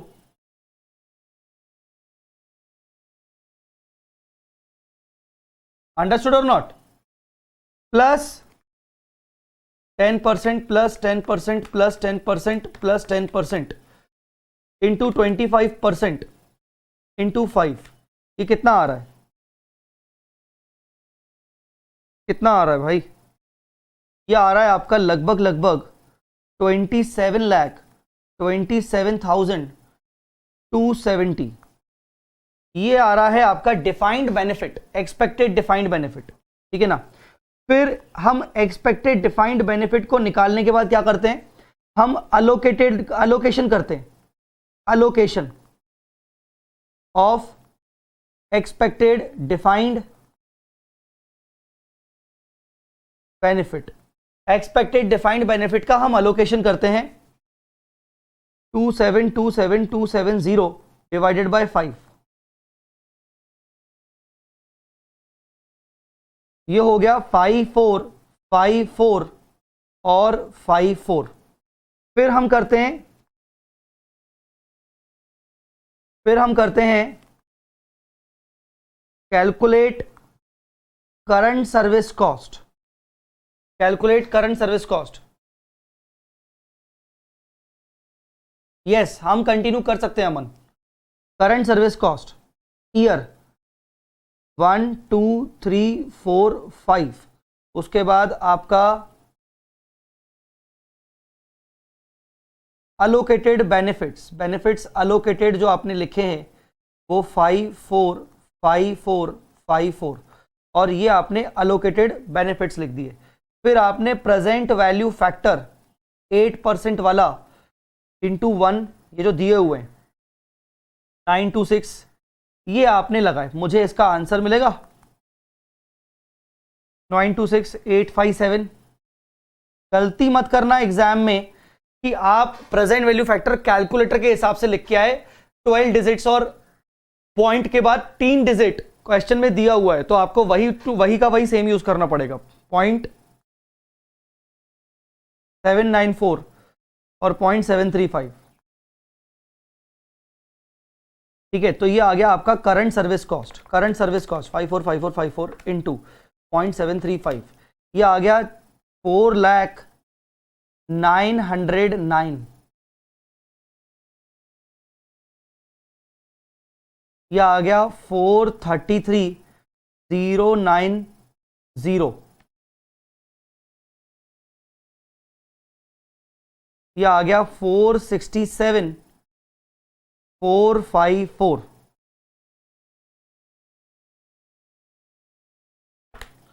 यह आ गया 505090 और 545454। ये आ गया, ठीक है ना। ये हो गया आपका current service cost. Current service cost निकल गया। वो पूछ क्या रहा था, वो पूछ रहा था कैलकुलेट करिएगा करंट सर्विस कॉस्ट और इंटरेस्ट कॉस्ट, और वो बोल रहा है कि what is the amount the company should charge in its P&L every year as cost for defined benefit obligation. Total P&L में कितना चार्ज किया जाएगा, टोटल P&L में कितना चार्ज किया जाएगा। आशीष भाई, दिक्कत वाली बात तो ये है कि इसका टोटल करने की जरूरत होती नहीं है मेरे दोस्त। तो CSC का टोटल करके करेगा क्या, उसकी नीड ही नहीं पड़ती आशीष, ठीक है। तो इसकी कोई नीड है ही नहीं, आपको ऐड करने की जरूरत नहीं है, टोटल करने की जरूरत नहीं है। चलो नेक्स्ट पे चलते हैं। उसके बाद हम करते हैं step number 4, interest cost. Interest cost step number 4, interest cost. यहां पर year 1, year 2, year 3, year 4, year 5, ठीक है ना। और यहां पर हम बोलेंगे ओपनिंग डिफाइंड बेनिफिट ऑब्लिगेशन, कुछ भी नहीं। फिर यहां ऐड करेंगे इंटरेस्ट, कुछ भी नहीं, क्योंकि फर्स्ट ईयर में कुछ भी आउटस्टैंडिंग नहीं था। फर्स्ट ईयर के एंड में हम बुक करते हैं current service cost. Current service cost हम फर्स्ट ईयर के एंड में बुक कर रहे हैं। तो 4,009,009 4,009,009 4,009,009 ये हो गया हमारा क्लोजिंग डिफाइंड बेनिफिट ऑब्लिगेशन। फिर हमारा 4,009,009 यहां आ गया, 4,009,009 इंटू 8%, ये आ गया हमारा 32073, ठीक है ना। और उसके बाद 433,090 433,090 4,009,009 प्लस 32073 प्लस 433,090, ये आ गया 866,072। अब बस ये आपको करते जाना है, मैं आगे नहीं कर रहा हूं, आपको समझ में आ गया होगा। अब हर साल की कॉस्ट कितनी होगी, हर साल की कॉस्ट कितनी होगी एवरी ईयर। आपका जैसे सेकेंड ईयर का आप पूछोगे तो ये आपका इंटरेस्ट कॉस्ट हो गया, ये आपके P&L के अंदर फाइनेंस कॉस्ट में जाएगा। मैं जहां लिख रहा हूं वहां तुम मत लिखना, क्योंकि तुम्हें third fourth fifth column solve करना है। और ये भी तुम्हारा करंट सर्विस कॉस्ट तुम्हारा P&L में जाएगा, और ये तुम्हारा जाएगा एम्प्लॉय बेनिफिट एक्सपेंस के अंदर, ठीक है ना। और एंट्री तुम जानते हो, सेकेंड ईयर में एंट्री होगी current service cost debit 4,33,090, interest cost debit 32073 to defined benefit obligation.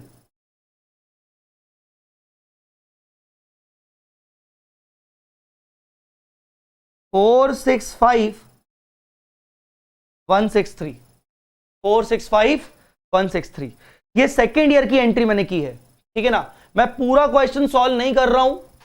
You can understand कि हाँ यार अब तीसरे साल में, चौथे साल में, फिफ्थ ईयर में क्या होगा। मुझे बस ये लास्ट में आंसर बताइए। आपका पता है लास्ट में फिफ्थ ईयर में आके फाइनल टोटल कितना आएगा, ये वाला आपका टोटल कितना आएगा। ये वाला टोटल आएगा आपका इसके बराबर 27,27,270 के बराबर। और एंड में फिफ्थ ईयर के एंड में एंड तक आप हर साल ऐसी एंट्री कर चुके हो। फर्स्ट ईयर में आपने सिर्फ सीएससी को रिकॉर्ड किया, इंटरेस्ट कॉस्ट था ही नहीं। Second, third, fourth, fifth year में आपने सेम ऐसी एंट्री की, अमाउंट आपके चेंज हो गए। लास्ट में सिक्स्थ ईयर के बिगिनिंग में हम एंट्री मारेंगे डिफाइंड बेनिफिट ऑब्लिगेशन डेबिट, हमने पे कर दिया टू बैंक, हमने उसको पे कर दिया टू बैंक 2727,270 2727,270। आई होप आपको ये चीज समझ में आ गई होगी, आई होप आपको ये चीज समझ में आ गई होगी। ठीक है, इसी तरीके से ये होगा। ये क्या निकाल रहा है, ये आपको करंट सर्विस कॉस्ट निकाल के दे रहा है, ये आपको इंटरेस्ट कॉस्ट निकाल के दे रहा है जैसे हमने निकाला है, दैट्स इट।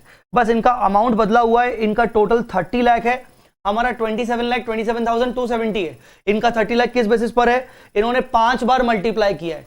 या तो इन्होंने ये माना है कि भाई सैलरी जो इंक्रीज हो रही है वो फर्स्ट ईयर के एंड से हो रही है और फिफ्थ ईयर के एंड तक आपकी 5 बार हो जाएगी, ये उन्होंने माना होगा, ठीक है ना। या तो ये उन्होंने माना है कि जो स्कीम है वो रोशन को लॉन्च करने के मतलब इस रोशन को ज्वाइन करने के नेक्स्ट ईयर से हुई है और नेक्स्ट ईयर से 5 साल, पर वो इतना डिटेल में तो कुछ लिखा नहीं है, तो ठीक है। एनीवेज, ये बस इस क्वेश्चन में एक छोटा सा ये पॉइंट का एरर था, बाकी एवरीथिंग इज ऑल राइट, ठीक है ना, बाकी एवरीथिंग इज ऑल राइट। आप चाहो तो ये नोट कर लो, आप ये नोट कर लीजिए, ठीक है ना।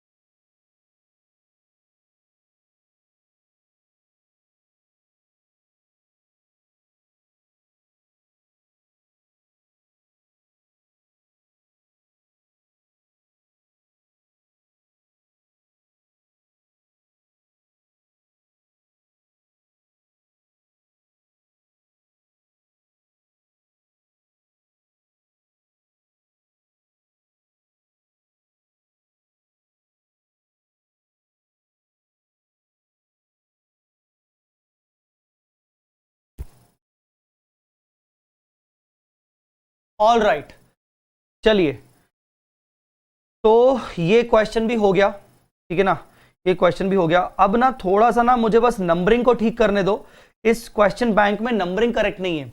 ये हो गया क्वेश्चन 1, ये हो गया क्वेश्चन 2, ये हो गया क्वेश्चन 3 और ये हो गया आपका क्वेश्चन नंबर 4, ठीक है। फिर अपन चलते हैं क्वेश्चन नंबर 5 पे, क्वेश्चन नंबर 5 पे चलते हैं। क्वेश्चन नंबर 5, इसको भी आप एग्जाम लिख सकते हो। क्वेश्चन नंबर 5, इसको भी आप एग्जाम लिख सकते हो। मैं आपको ये दिखा देता हूं ये क्वेश्चन नंबर 5 कौन सा है। आपको याद होगा कल हमने जब कंसेप्ट बुक से इस पूरे इंड AS 19 को रीड किया था हमारे बूस्टर बैच में, तो मैंने आपको बोला था कि मैं आपको ये वाला क्वेश्चन छुड़वा रहा हूं।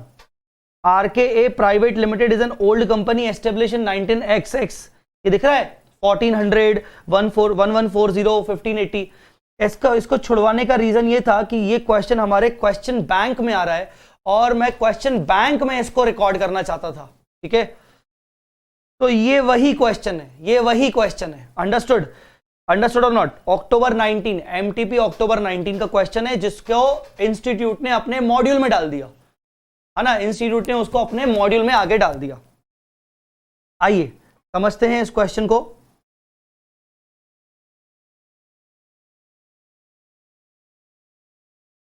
RKA Private Limited is an old company established in 1995.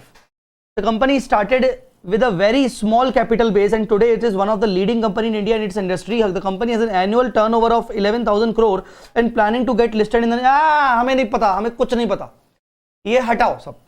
The company has a large employee base, ठीक है। Company has provided a defined benefit plan, a defined benefit plan to its companies, to its employees. Following is the information relating to the balances of the funds, assets and liabilities. Following is the information relating to the balance of funds and liabilities, ठीक है। As on 1st April and 31st March 2012. So present value of defined obligations, benefit obligations, opening DBO और closing DBO, opening plan asset और closing plan asset. Understood और not? Opening closing. Balance sheet में हम जब presentation करते हैं तो liability और प्लान एसेट को नेट ऑफ करके दिखाते हैं, ठीक है ना। तो आप ये भी बता सकते हो अपने सॉल्यूशन में, आप अपने सॉल्यूशन में ये भी बता सकते हो सबसे पहले कि 1 अप्रैल 2011 में आपके पास ओपनिंग नेट डिफाइंड लायबिलिटी कितना था, तो वो होगा आपका 1400 माइनस 1140, ये होगा 260। और 31 मार्च 12 को कितना था क्लोजिंग नेट डिफाइंड लायबिलिटी? ये आप बोलोगे 1580 माइनस 1275, ये हो जाएगा 305, ये हो जाएगा 305। All right. For the financial year ended 31 March 2012 service cost was 55 lakh, service cost 55 lakh. तो इसका मतलब ये बोल रहा है 11-12 का करंट सर्विस कॉस्ट जो है वो 55 लाख है। अच्छा, ये सब ना लैक्स में दिए हुए हैं, ये सब लैक्स में दिए हुए हैं। All right, okay. The company made a contribution of ₹111 lakh to the plan, contribution to the plan, contribution to plan. बेटा एक बात बताओ, contribution to plan 111 lakh, contribution to plan का मतलब क्या होता है? कंट्रीब्यूशन टू प्लान का मतलब होता है कि हमने प्लान असेट के अंदर इतना पैसा करंट ईयर में इन्वेस्ट किया, मतलब इसकी जो एंट्री होगी, इसकी एंट्री होगी plan asset to bank, plan asset to bank, ठीक है ना। All right. फिर नो बेनिफिट्स वर पेड, वाह बेटा वाह, नो बेनिफिट्स वर पेड मतलब बेनिफिट्स ड्यूरिंग द ईयर हमने किसी इंप्लॉय को पे ही नहीं किए। तो बेनिफिट्स अगर पे नहीं किए तो इसका मतलब हमारी लायबिलिटी कम हुई नहीं होगी। बेनिफिट्स जब पे करते हैं अपने इंप्लॉय को हम, तो लायबिलिटी गिरती है, और वो बेनिफिट्स पे करने के लिए हमें प्लान असेट्स को सेल करना पड़ता है, तो प्लान असेट्स भी गिरते हैं। ना लायबिलिटी गिरेगी ना प्लान असेट गिरेंगे, ठीक है। Consider a discount rate of 8%। अब मैं आपको एक बहुत अच्छी चीज बता रहा हूं, ये जो डिस्काउंट रेट है, आप जानते हो कि ये डिस्काउंट रेट 8% इंटरेस्ट कॉस्ट निकालने में काम आता है, ये आप बहुत अच्छे से जानते हो, काम आता है ना इंटरेस्ट कॉस्ट निकालने में, ठीक है ना। बट आप इस क्वेश्चन में ध्यान से देखिए, इस क्वेश्चन में प्लान असेट भी दिया हुआ है, प्लान असेट का ओपनिंग, प्लान असेट का क्लोजिंग, और प्लान असेट में किया गया कॉन्ट्रीब्यूशन, ठीक है ना, प्लान असेट में किया गया कॉन्ट्रीब्यूशन, ठीक है ना। अब इसमें आप मुझे यह बताओ, expected return on plan asset के लिए परसेंटेज कितना है? नहीं दिया हुआ। इस क्वेश्चन में प्लान असेट के ऊपर कितना रिटर्न निकलेगा, प्लान असेट के ऊपर कितना रिटर्न निकलेगा, कितना परसेंटेज है, वो उन्होंने दिया नहीं है। ऐसे केस में जो भी उन्होंने इंटरेस्ट कॉस्ट का रेट दिया हुआ है, डिस्काउंटिंग रेट 8%, उसी को आप अज्यूम करोगे expected return rate on plan asset. तो 8% will be the expected return rate on plan asset. Understood और नॉट? आप उसी को अज्यूम करोगे। मेरी बात समझ में आई कि नहीं? दूसरी बात जो मेरे को खटक रही है वो है contribution of amount of 111 to the plan, contribution of an amount of 111 lakh to the plan. 111 lakh का कंट्रीब्यूशन किया, ठीक है, पर यह कंपनी ने कब किया? कंपनी ने कब किया? बिगिनिंग में किया, एंड में किया? ये बात भी मुझे खटक रही है। ये बात समझ में आ रही कि नहीं? कंट्रीब्यूशन किस पॉइंट पे किया? क्योंकि अगर कंट्रीब्यूशन एंड पे किया तो फिर हमें कुछ जो रिटर्न निकालना होता है वो ओपनिंग बैलेंस पे निकालना होता है। कंट्रीब्यूशन अगर बिगिनिंग में कर लिया तो हमें opening balance plus contribution amount के हिसाब से अपने को निकालना पड़ेगा। तो एक ये वाली बात भी है। मेरी बात समझ में आ रही कि नहीं? क्वेश्चन में कुछ नहीं लिखा गया। अब मैं आपको एक चीज दिखाता हूं जहां मुझे मैक्सिमम टाइम ऐसा समझ में आया है, तो मैंने उसके हिसाब से क्या किया था, मैंने उसके हिसाब से अपना एक ऑथर नोट डाला था कॉन्सेप्ट बुक में, और उसमें लिखा था if if nothing is mentioned in the question about timing of contribution made and benefits paid, then we shall, इधर गया बे, we shall assume that it is made at the end of the year and expected return shall be calculated on the opening balance of plan asset only. अगर contribution किस point पे किया गया है ये नहीं बताया गया, बेनिफिट्स किस पॉइंट पे दिए गए हैं ये नहीं बताया गया, तो हम मानेंगे कि उसको eight the end of the year में किया गया है. ये समरी में मैंने ऑथर नोट में आपको लिखा, ऑथर नोट में मैंने कंसेप्ट बुक की समरी में लिखा हुआ है. आप लोगों को कंसेप्ट बुक, अगर आप लोगों के पास मेरी कंसेप्ट बुक है, बूस्टर वाले बच्चों के पास तो होगी, पर जो ये लेक्चर, क्वेश्चन बैंक का लेक्चर जो सभी बच्चे देख रहे हैं उनके पास हो सकता है हो ना हो, पर मैं वेट करूंगा. आप मुझे कंसेप्ट बुक पे जरूर अपना फीडबैक दीजिएगा कि कंसेप्ट बुक आपको कैसी लगी. बाद में, मतलब अभी लाइव बच्चों से अभी मैं नहीं मांग रहा हूं, मुझे टाइम वेस्ट नहीं करना, बट जरूर मुझे फीडबैक देना, including live students after the class. ठीक है. अच्छा, तो eight the end of the year में हम अज्यूम करेंगे, तो मेरे हिसाब से यहां पर अपन कंट्रीब्यूशन को अज्यूम करेंगे eight the end of the year. अब वो आपसे पूछ क्या रहा है, अब आपसे वो पूछ रहा है compute the balance of the company, balances of the company to be included in the balance sheet and amount to be recognised in the statement of profit and loss and OCI. Give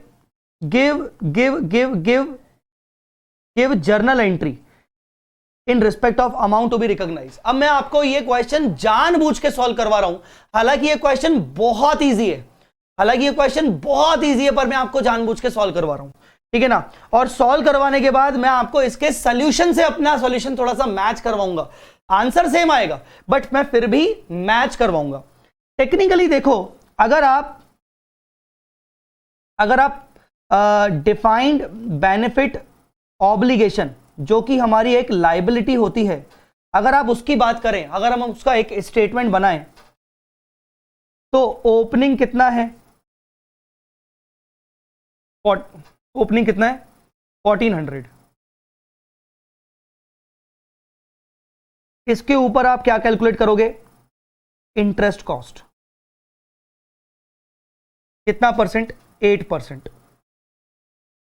1400 के ऊपर आप 8% interest cost add करोगे 112. इसमें आप current service cost add करोगे 55. Benefits आपने पे किए क्या, माइनस बेनिफिट्स. मैं ना फॉर्मेट में रख लेता हूं पर आएगा 0 क्योंकि बेनिफिट्स पे हुए नहीं है. इसके अलावा और कुछ है क्या, और प्लस माइनस यहां पर क्वेश्चन मार्क कर देता हूं, एक्चुअल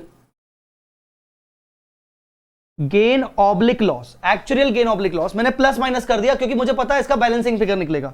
और मैंने यहां पर कर दिया क्लोजिंग डिफाइंड बेनिफिट ऑब्लिगेशन.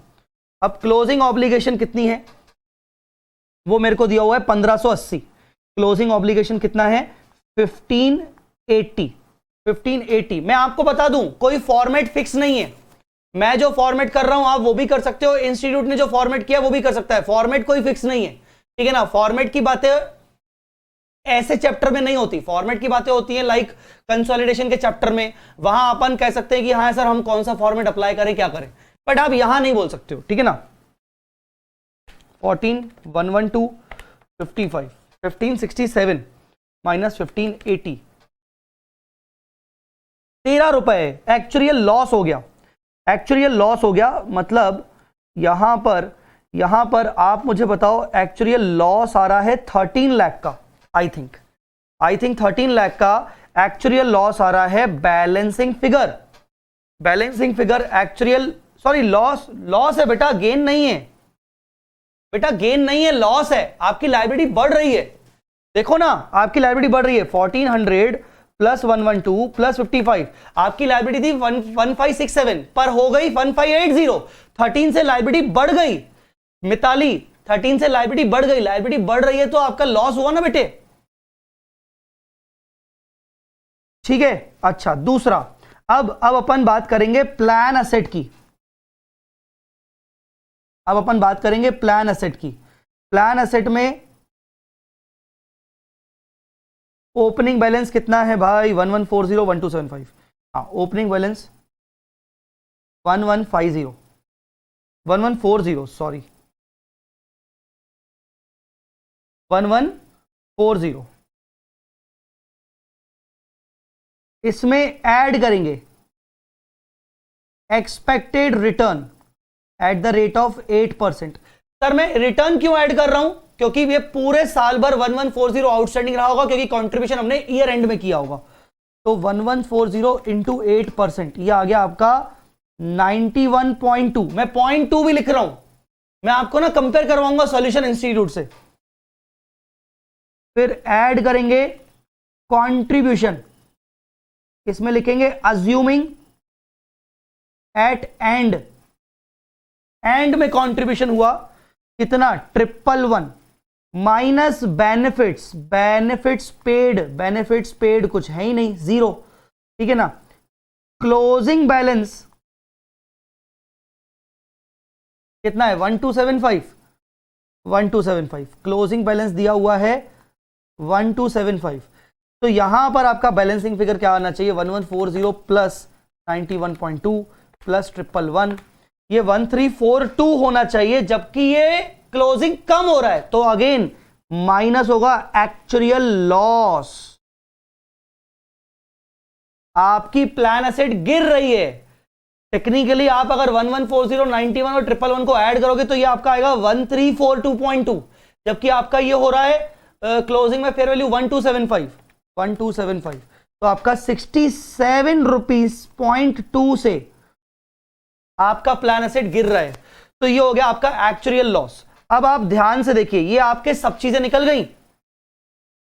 अगर आप बैलेंस शीट का प्रेजेंटेशन पूछेंगे, बैलेंस शीट में क्या होगा, तो बैलेंस शीट में 31 मार्च 12 में ऑब्वियसली नॉन करंट लायबिलिटी के अंदर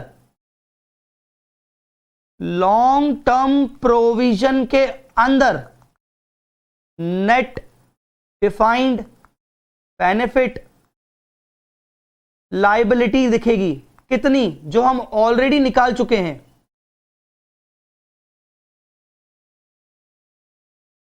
305।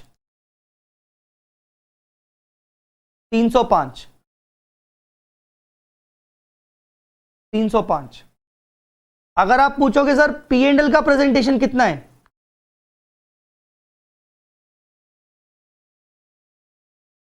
अगर आप पूछोगे कि सर पी एंड एल का प्रेजेंटेशन क्या है, तो उसमें आप एम्प्लॉय बेनिफिट एक्सपेंस के अंदर करंट सर्विस कॉस्ट दिखाओगे 55, करंट सर्विस कॉस्ट दिखाओगे 55, और फाइनेंस कॉस्ट के अंदर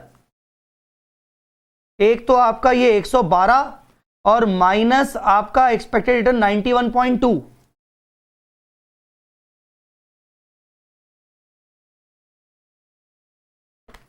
ये दिखेगा आपका 20.8।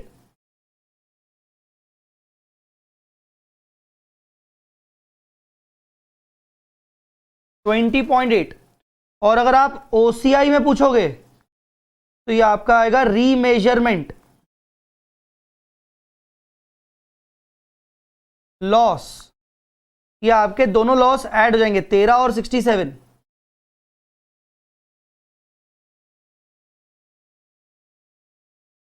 ये हो जाएगा आपका 80.2।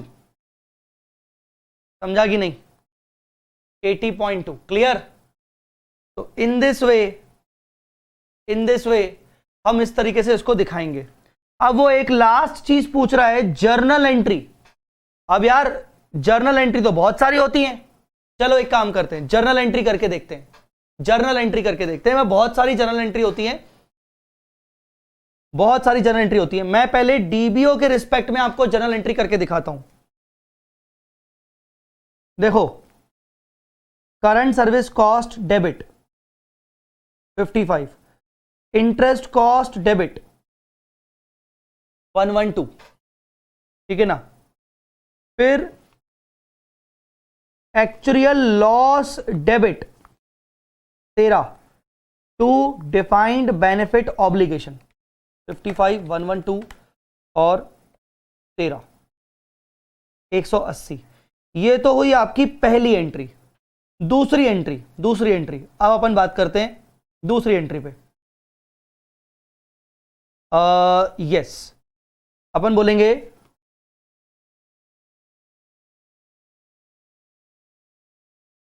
Plan assets debit. अब प्लान असेट को कितने से डेबिट करूंगा? प्लान असेट में 91.2 बढ़ा, प्लान असेट में 111 बढ़ा, और प्लान असेट में 67.2 कम हुआ।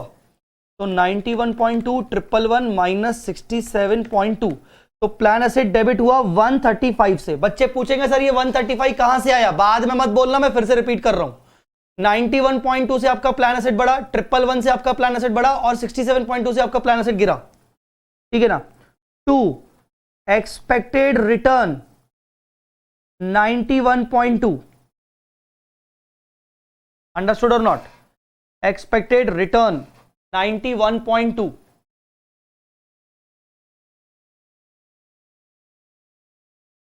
एक सेकेंड रुको। 2 बैंक करेंगे, थोड़ा मैं जगह छोड़ दी, और 2 एक्सपेक्टेड रिटर्न 91.2। ये आपकी इनकम और कंट्रीब्यूशन आपने पे किया, तो बैंक से थ्रू पे किया। 111 आपका कंट्रीब्यूशन गया, ठीक है ना? 111 आपका कंट्रीब्यूशन गया, और यहां आपको एक्चुअल लॉस अगेन डेबिट करना पड़ेगा 67.2। अगेन डेबिट करना पड़ेगा 67.2। आप ये दोनों एंट्रीज करेंगे,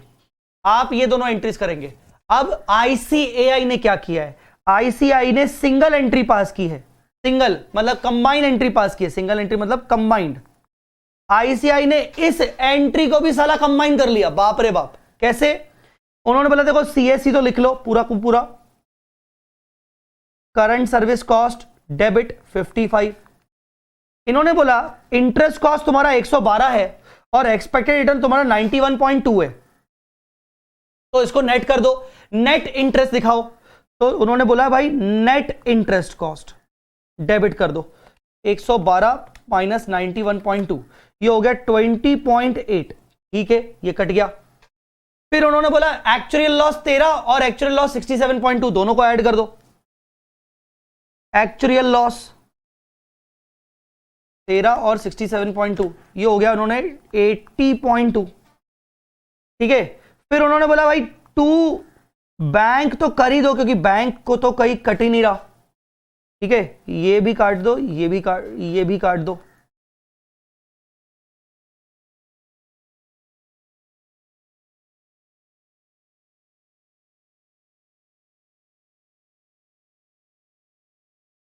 ठीक है, फिर बैंक भी हो गया। ठीक है, सीएससी भी हो गया। ठीक है, अब देखो डीबीओ तुम्हारा 180 से बढ़ रहा है और प्लान एसेट तुम्हारा 135 से बढ़ रहा है, तो नेट लायबिलिटी कितने से बढ़ रही है? 180 माइनस 135, 45 से बढ़ रहा है। तो यहां पर तुम करोगे 2 नेट डीबीओ 45 करो, कितना हो रहा है? एंट्री कंप्लीट हो रही है कि नहीं? बिल्कुल हो रही है। इन्होंने ये कंबाइंड एंट्री कर दी आईसीएआई ने, ये आईसीआई ने कंबाइंड एंट्री कर दी। जबकि यार कंबाइंड एंट्री अगर मैं आपको फर्स्ट टाइम में सिखाता तो थोड़ा सा ना दिक्कत होती, तो मैंने आपको बोला नहीं नहीं भाई, लायबिलिटी वाला एंट्री अलग से करो, असेट वाला एंट्री अलग से करो, फिर अगर आपको कंबाइंड एंट्री आईसीआई के अकॉर्डिंग करना है तो ये करके आओ। नहीं तो मैं होता तो मैं तो दोनों भी एंट्री करके आ सकता हूं, मुझे किसी ने रोका नहीं। मतलब देखो, मुझे किसी मतलब फ्रैंकली स्पीकिंग उन्होंने एंट्री बोला है, उन्होंने नेट के बेसिस पर एंट्री नहीं बोला आपको। ठीक है ना? और तो और मैं अब आपको बताऊं, हमने जैसे डीबीओ की वर्किंग अलग से की है, प्लान एसेट की वर्किंग अलग से की है, आईसीआई ने ऐसी वर्किंग अलग से नहीं की है। क्लोजिंग नेट डिफाइंड लायबिलिटी 305, ठीक है, समझ में आता है। पी एंड एल में 55 21, ठीक है, ये समझ में आता है। रीमेजरमेंट 80, ठीक है, ये तो उन्होंने वो किया है। जनरल एंट्री देखो, जनरल एंट्री में P and L direct debit कर दिया, क्योंकि करंट सर्विस कॉस्ट और इंटरेस्ट कॉस्ट आपका पी एंड एल में जाता है। अब कंप्यूटेशन करते वक्त उन्होंने क्या किया? उन्होंने डिस्काउंट रेट को अप्लाई किया ओपनिंग नेट लायबिलिटी पर, यह आ गया आपका 21 लाख। अच्छा, ऊपर से इन्होंने राउंडिंग ऑफ अपना आ रहा है, इसकी जगह अपना आ रहा है 20.8। अगर आप देखेंगे अपना आ रहा है 20.8। उन्होंने प्लान असेट और लायबिलिटी को नेट करके उन्होंने इंटरेस्ट निकाल लिया। यहां उनका एक्चुअल लॉस आ रहा है और इधर इनका एक्चुअल गेन लॉस अलग से 67 आ रहा है। तो उन्होंने थोड़ा सा राउंडिंग ऑफ किया है, हमने राउंडिंग ऑफ नहीं किया है, बाकी सब कुछ सेम है। बाकी everything is all right, don't worry, everything is all right. Increase in liability 45, ये भी देखो उन्होंने वही किया। तो कहने का मतलब आप जब इनका सॉल्यूशन देखोगे तो आपको थोड़ा सा प्रेजेंटेशन, थोड़ा सा सॉल्व करने का तरीका अलग लगेगा, but still I would say कोई फॉर्मेटिंग नहीं है, आप अपने हिसाब से कर सकते हो। आपको कुछ कमेंट पूछना है तो कमेंट करना, तो बताइए आपको कुछ पूछना हो तो। This is the examination question, बहुत अच्छा क्वेश्चन है, इस पे प्रेजेंटेशन आपको समझ में आ जाएगा। आगे बढ़ते हैं।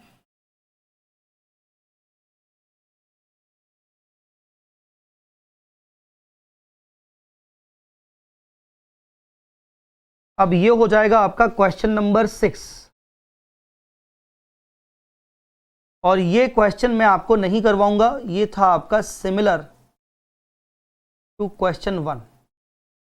ये आपके क्वेश्चन 1 के जैसा है, सिमिलर टू क्वेश्चन 1, जिसमें प्लान असेट और डिफाइंड बेनिफिट ऑब्लिगेशन का सेपरेट सेपरेट वर्किंग करना है, और दैट्स इट। तो similar to question 1 and question 5 जो अभी हमने किया, उसके जैसा है। सर एग्जाम में हमारा मेथड ऑब्वियसली चलेगा, मैं इसलिए करवा रहा हूं। अगर नहीं चलता तो मैं नहीं करवाता, नहीं चलता तो मैं नहीं करवाता, है ना। मैं या कोई भी टीचर अपना टाइम वेस्ट नहीं करेगा ऐसी कॉम्पैक्ट बैच के पीछे जहां पर वो अपने ना मेथड्स बताएगा जो एग्जाम में नहीं चलने वाले, ठीक है। So please do not ask these silly question. I understand कि हाँ एज ए स्टूडेंट ये क्वेश्चन मन में आते हैं, बट आप हमारी चीज को समझें। मैं एज ए टीचर अपना टाइम बिल्कुल वेस्ट नहीं करूंगा अपने तरीके से मेथड बताने में, जहां मुझे पता रहेगा कि मेरा मेथड इंस्टीट्यूट एक्सेप्ट नहीं करेगा, पॉसिबल ही नहीं है। मैं अपना टाइम वेस्ट नहीं करूंगा, ठीक है ना। तो कृपया करके आप ऐसा मत सोचें।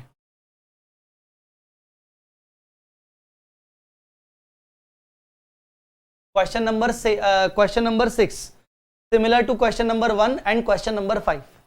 तो ये क्वेश्चन नंबर 6 आप खुद करेंगे। ब्रो क्वेश्चन नंबर 6 तो ये हो गया, पर ये जो क्वेश्चन नंबर ये जो है ये इसको काट दो। एक्चुअली ये क्वेश्चन यहां पर गलत आ गया है, इंडेस 23 का आ गया है। कुछ बच्चे बोलेंगे सर आपकी क्वेश्चन बैंक में ऐसी गलतियां छोटी छोटी क्यों हैं। बच्चे देख, जब तक मैं क्वेश्चन बैंक को कंप्लीटली रिकॉर्ड कर लूंगा ना, तो एक तरीके से इसकी प्रूफ रीडिंग अपने आप कंप्लीट होती जाएगी, ठीक है ना। तो थोड़ा सा ये मिस्टेक को तू बेयर कर, इसमें कोई बड़ी चीज नहीं है, ठीक है, कभी कभार हो जाता है। एंड मोस्ट इंपॉर्टेंट थिंग, मेरा उद्देश्य क्वेश्चन बैंक बनाने का एक ही था, किसी भी तरीके से बच्चे को हाथ में आरटीपी एमटीपी पास एग्जाम पेपर एक ही बुक के फॉर्म में हो।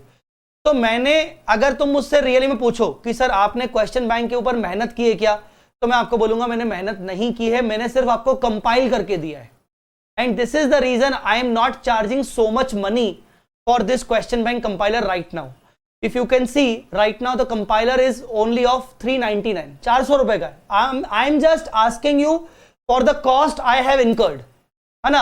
बहुत सारे बच्चे आपको मिलेंगे, मार्केट में मिलेंगे, जय सर की कंपाइलर में ये गलती है वो गलती है। गलती मतलब सिर्फ ये छोटी मोटी आपको मिलेंगी, क्योंकि अभी तक मैंने कंपाइलर क्वेश्चन बैंक पे पूरे लेक्चर्स रिकॉर्ड नहीं किए थे। एक बार मैं लेक्चर रिकॉर्ड कर लूंगा ना, मैं आपको बता रहा हूं, एक बार मैंने कंप्लीट लेक्चर रिकॉर्ड कर लिए या 70-80% लेक्चर रिकॉर्ड कर लिए, अपने आप इसकी प्रूफ रीडिंग होती जाएगी और ये ठीक होता जाएगा। और लेक्चर रिकॉर्ड करने के बाद मैं डंके की चोट पे आपको बोलूंगा कि हाँ अब यही कंपाइलर आपको लेनी पड़ेगी 800 रुपए की, 900 रुपए की, क्योंकि उस पर लेक्चर मैंने आपको दिए।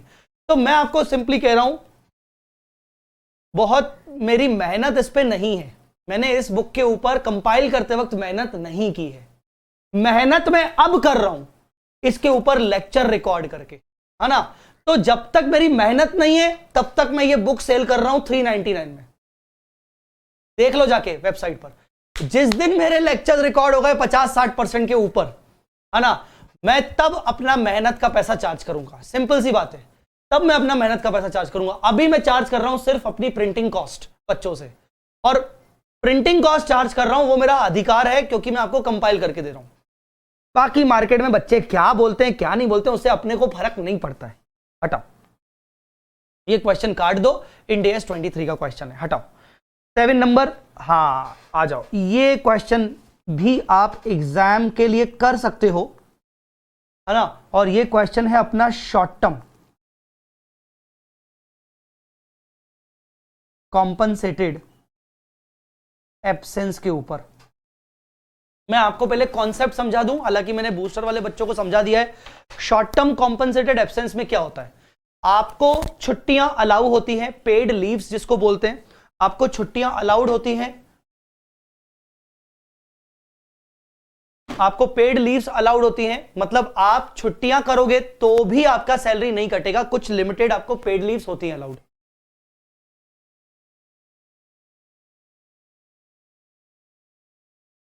जी नहीं, बंद क्यों नहीं हो रहा।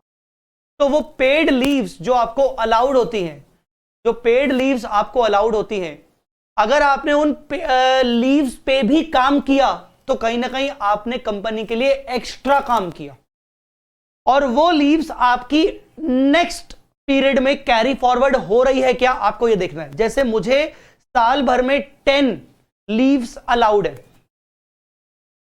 ठीक है ना, 10 में से मैंने करंट ईयर में 4 लीव्स अवेल की, 6 लीव्स पे भी मैंने कंपनी में आके कंपनी के लिए काम किया।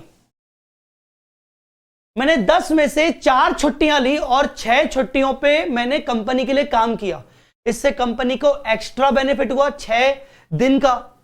तो अक्रूवल कॉन्सेप्ट ये कहता है कि 6 दिन का कंपनी को अगर एक्स्ट्रा बेनिफिट हुआ, मैचिंग प्रिंसिपल भी कहता है कि अगर कंपनी को 6 दिन का एक्स्ट्रा बेनिफिट हुआ तो कंपनी को 6 दिन का एक्स्ट्रा एक्सपेंस बुक करना चाहिए, ठीक है ना, क्योंकि कंपनी को 6 दिन का एक्स्ट्रा सैलरी मिला, ठीक, एक्स्ट्रा सर्विस मिला। अक्रूवल कॉन्सेप्ट के अकॉर्डिंग ये 6 दिन, अब कंपनी बोल रही कि ये 6 दिन जो जय चावला ने करंट ईयर में छुट्टी नहीं ली, वो ले सकता था, ये 6 दिन उसके कैरी फॉरवर्ड हो गए नेक्स्ट ईयर, वो कैरी फॉरवर्ड कर सकता है, वो लाइव एलिजिबल है। अब अगर मैं कैरी फॉरवर्ड कर रहा हूं तो कंपनी बोलेगी कि ये 6 दिन पक्की बात है जय चावला नेक्स्ट पीरियड में एक्स्ट्रा छुट्टियां लेगा, एक्स्ट्रा लेगा तो भी हम उसको उतना ही सैलरी पे करेंगे, हम उसकी सैलरी काटेंगे नहीं, क्योंकि ये 6 दिन उसका अधिकार है। तो सोचो अक्रूवल प्रिंसिपल के अकॉर्डिंग फर्स्ट पीरियड में मैंने कंपनी को एक्स्ट्रा सर्विसेज दी तो कंपनी को एक्स्ट्रा एक्सपेंस बुक करना चाहिए अक्रूवल बेसिस पर। कंपनी मुझे कितना सैलरी दे रही है उससे मतलब नहीं है, और वो एक्स्ट्रा सर्विस देने के लिए मैंने एक्स्ट्रा पीरियड काम किया, जितना मैंने एक्स्ट्रा पीरियड काम किया उतना पीरियड मैं नेक्स्ट ईयर में काम नहीं करूंगा, मतलब नेक्स्ट ईयर में एक्सपेक्टेड है कि कंपनी को सर्विस कम मिलेगा। तो अक्रूवल कॉन्सेप्ट के अकॉर्डिंग नेक्स्ट ईयर में मुझे एक्सपेंस को लोअर एक्सपेंस बुक करना चाहिए। तो यहां पर एंटायर कॉन्सेप्ट क्या है, सिंपल सा कॉन्सेप्ट है, जितनी छुट्टियां मैंने कैरी फॉरवर्ड कर ली नेक्स्ट पीरियड में, उन कैरी फॉरवर्ड छुट्टियों का प्रोविजन क्रिएट कर लो। बहुत ही सिंपल आसान, जितनी छुट्टियां मैंने कैरी फॉरवर्ड कर दी उन कैरी फॉरवर्ड छुट्टियों का प्रोविजन आज एक्स्ट्रा क्रिएट कर लो, आज as a extra expense book कर लो।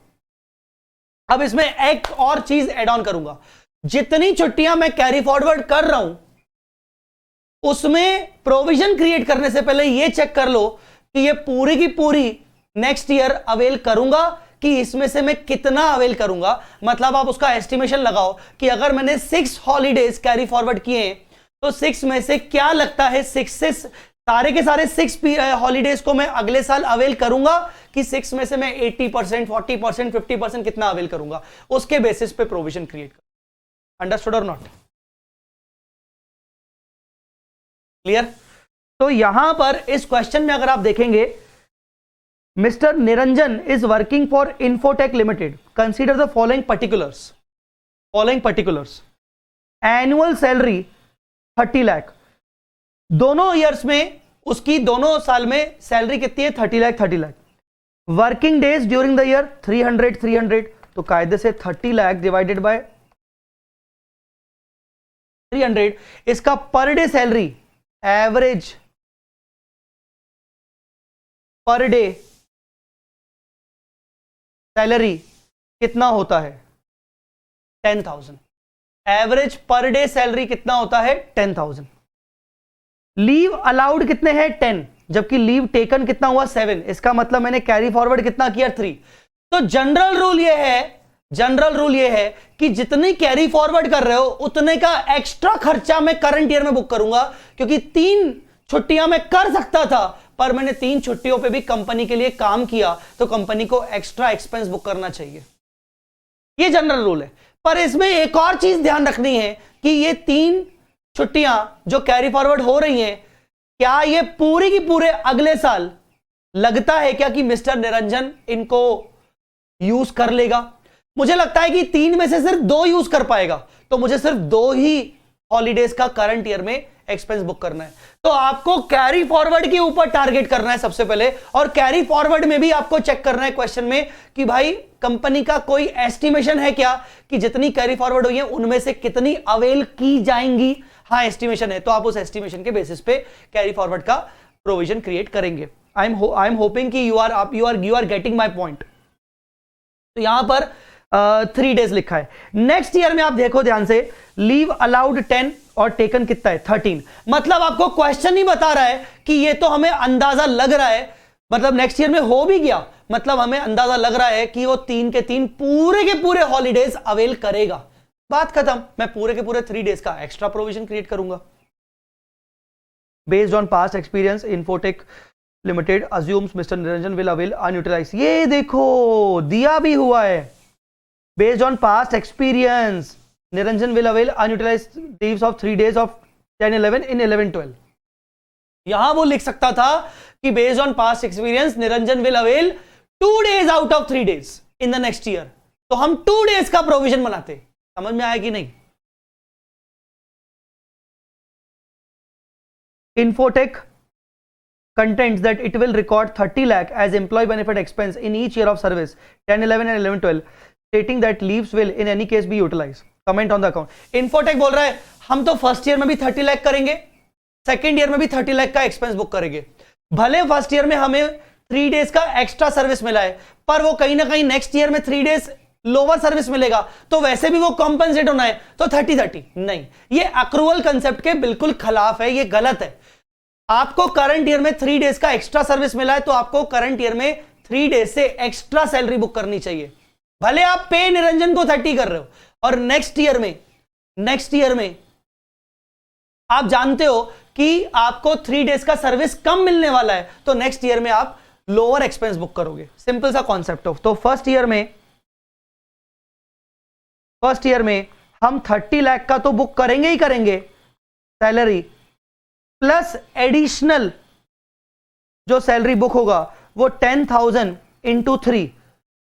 10,000 क्या है पर डे सैलरी, और इंटू 3 क्या है कैरी फॉरवर्ड, और लगता है कि पूरा अवेल होगा। तो कुल मिला के फर्स्ट ईयर में हम 30,30,000 बुक करेंगे और एंट्री करेंगे salary debit 30,30,000 to bank 30 lakh to salary payable. मैं एम्प्लॉय बेनिफिट एक्सपेंस पेबल भी लिख सकता था। ये फर्स्ट ईयर में करेंगे,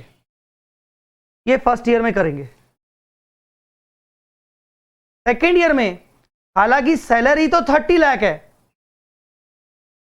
पर जो ये 10,000 हमने एक्स्ट्रा बुक किया था, इस बार हम लोअर बुक करेंगे। क्योंकि वो 3 डेज का पूरा अवेल हो गया है। तो इस बार हम बुक करेंगे 29,70,000। तो इस बार एंट्री होगा salary 2970, salary payable 30 to bank 30 lakh. पे तो हमने हर जगह 30 लाख किया, पर एक्सपेंस हमने फर्स्ट ईयर में ज्यादा बुक किया क्योंकि फर्स्ट ईयर में हमें निरंजन की सर्विस ज्यादा मिली। सेकंड ईयर में हमने कम बुक किया क्योंकि सेकंड ईयर में हमें निरंजन की सर्विस कम मिली। समझ आया?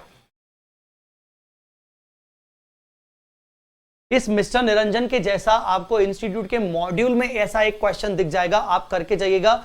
ऐसा ही कुछ क्वेश्चन है, इसमें हल्के से 1-2 पॉइंट और चेंज है। आप मॉड्यूल का ऐसा क्वेश्चन करके जाइएगा। मैं आपको समय समय पे बताता रहूंगा जो मुझे याद आएगा कि हाँ यार मेरे क्वेश्चन बैंक में नहीं है, क्योंकि आरटीपी एमटीपी पास एग्जाम का कंपाइलेशन है। तो मैं आपको बताता रहूंगा कि यार इंस्टीट्यूट के मॉड्यूल में इससे मिला जुला एक आध क्वेश्चन और आपको मिल जाएगा, आप जरूर करके जाना। ठीक है, question number 7 done.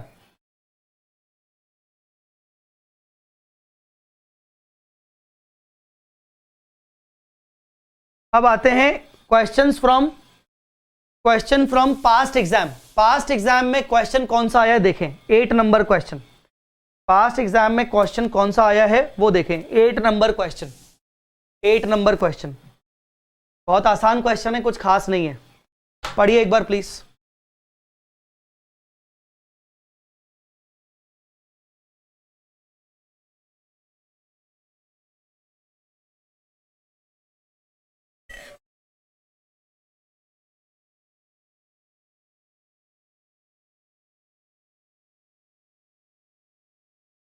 In 1718, Diana Limited has around 3,000 employees.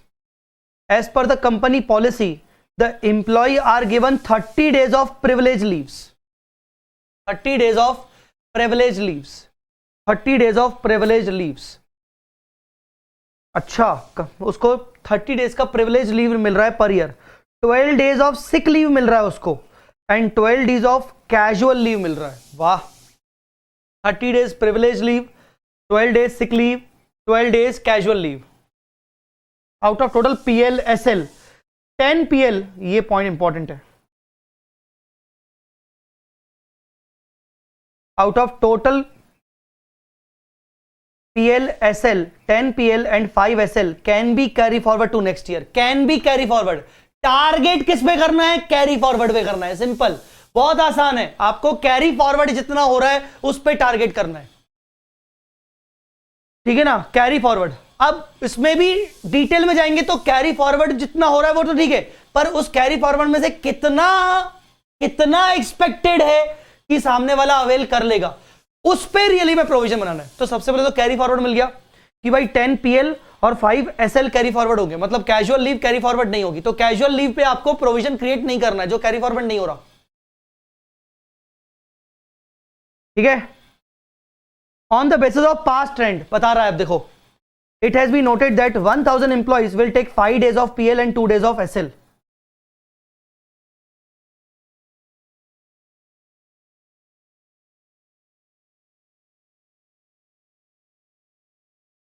And 2000 employees will avail 10 PL and 5 SL। अच्छा, मैक्सिमम कैरी फॉरवर्ड कितनी हो रही है?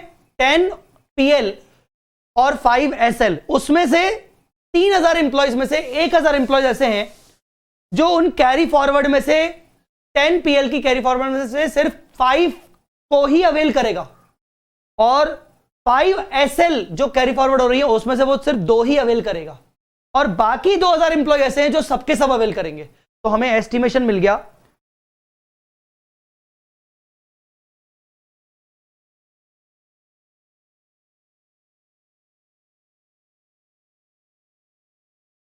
देखो बॉस, ऐसा है कि कैरी फॉरवर्ड 10 PL हो रही हैं, पर उसमें से भी 1000 लोग सिर्फ 5 PL को ही अवेल करेंगे, 2000 लोग बाकी की 10 PL को अवेल करेंगे। SL की बात करें तो कैरी फॉरवर्ड 5 हो रही हैं, पर 1000 लोग सिर्फ 2 ही यूज कर पाएंगे, और 2000 लोग पूरा यूज कर पाएंगे। तो आप जो प्रोविजन क्रिएट करोगे 1000 into 5 5000, 1000 into 2 2000, 2000 into 10 20,000, 2000 into 5 10,000।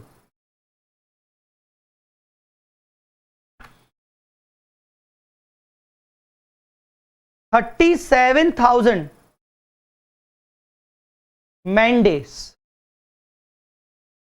के हिसाब से आप एक्सपेंस बुक करोगे, इनटू सैलरी पर डे। आप यहां पर करोगे salary per day, salary per day उन्होंने क्वेश्चन में दिया नहीं होगा। कुल मिला के जो प्रोविजन क्रिएट होगा वो 37,000 मैन डेज के हिसाब से कैलकुलेट होगा, ठीक है। यहां तक क्लियर हुआ कि नहीं? कितना कैरी फॉरवर्ड हो रहा है, उस कैरी फॉरवर्ड में से भी कितना अवेल कर सकते हैं, उसके ऊपर प्रोविजन बनाएंगे। अंडरस्टूड? ये क्लियर है? यहां तक हो गया पहला चीज।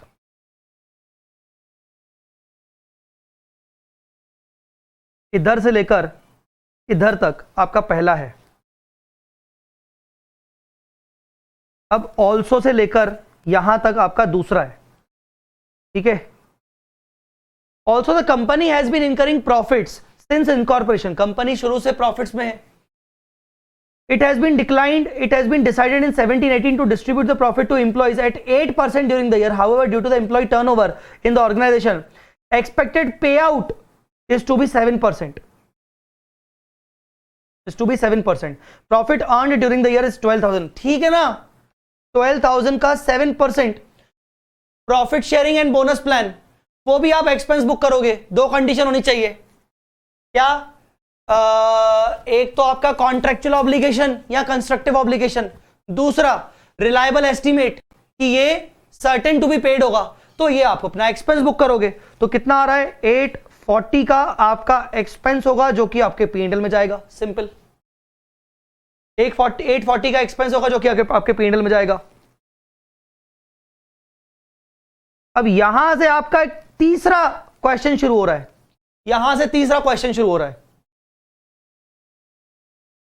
Diana Limited has also post-employment benefit plan, which is in the nature of defined contribution plan. Contribution plan बात कर रहा है, defined benefit नहीं, defined contribution. Where contribution to this fund was 500 lakhs, which will fall due within 12 months from the end of the accounting period. Company has paid 120 to its employee 1780. अब देखो वो क्या बोल रहा है. वो बोल रहा है डिफाइंड कंट्रीब्यूशन प्लान में हमारे जो लायबिलिटी है इस बार की, हमारा जो इस बार का खर्चा होने वाला है ओवरऑल 500 का होने वाला है, जिसमें से हमने 120 पे कर भी दिया है. तो बाकी के 380 का आप पेबल का प्रोविजन क्रिएट कर लो. मतलब टोटल एक्सपेंस आपका 500 होगा. ठीक है ना? Defined contribution expense account debit 500 to bank 120, बाकी का liability 380. Simple. What is the treatment of short term compensation expense, profit sharing and defined contribution plan by Diana. तो जो 500 आपका टोटल एक्सपेंस है कंट्रीब्यूशन का, जिसमें से आप 120 पे कर चुके हो, बाकी 380 आप लायबिलिटी बनाओगे. पीएनएल में आपका टोटल 500 दिखेगा. ठीक है ना?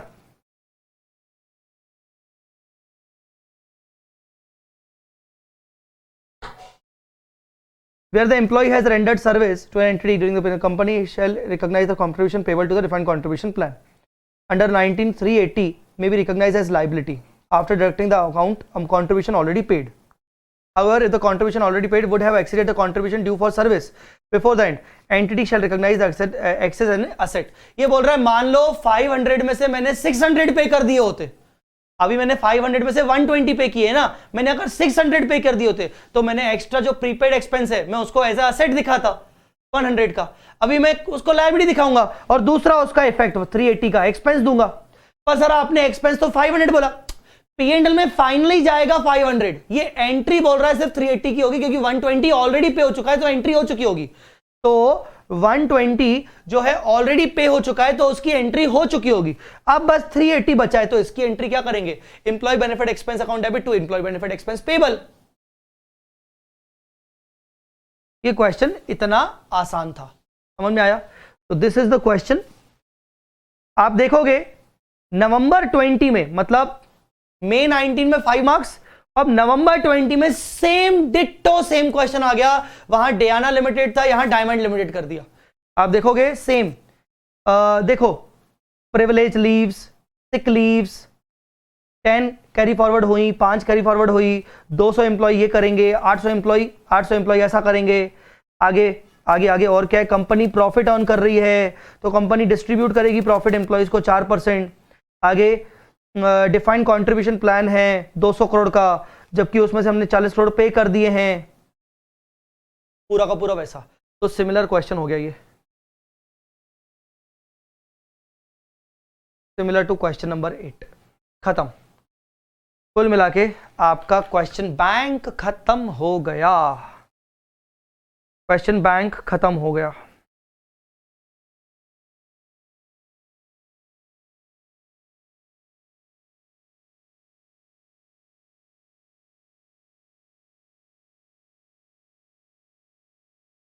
ठीक है. क्वेश्चन बैंक आपका इंडेस 19 का ओवर, डन.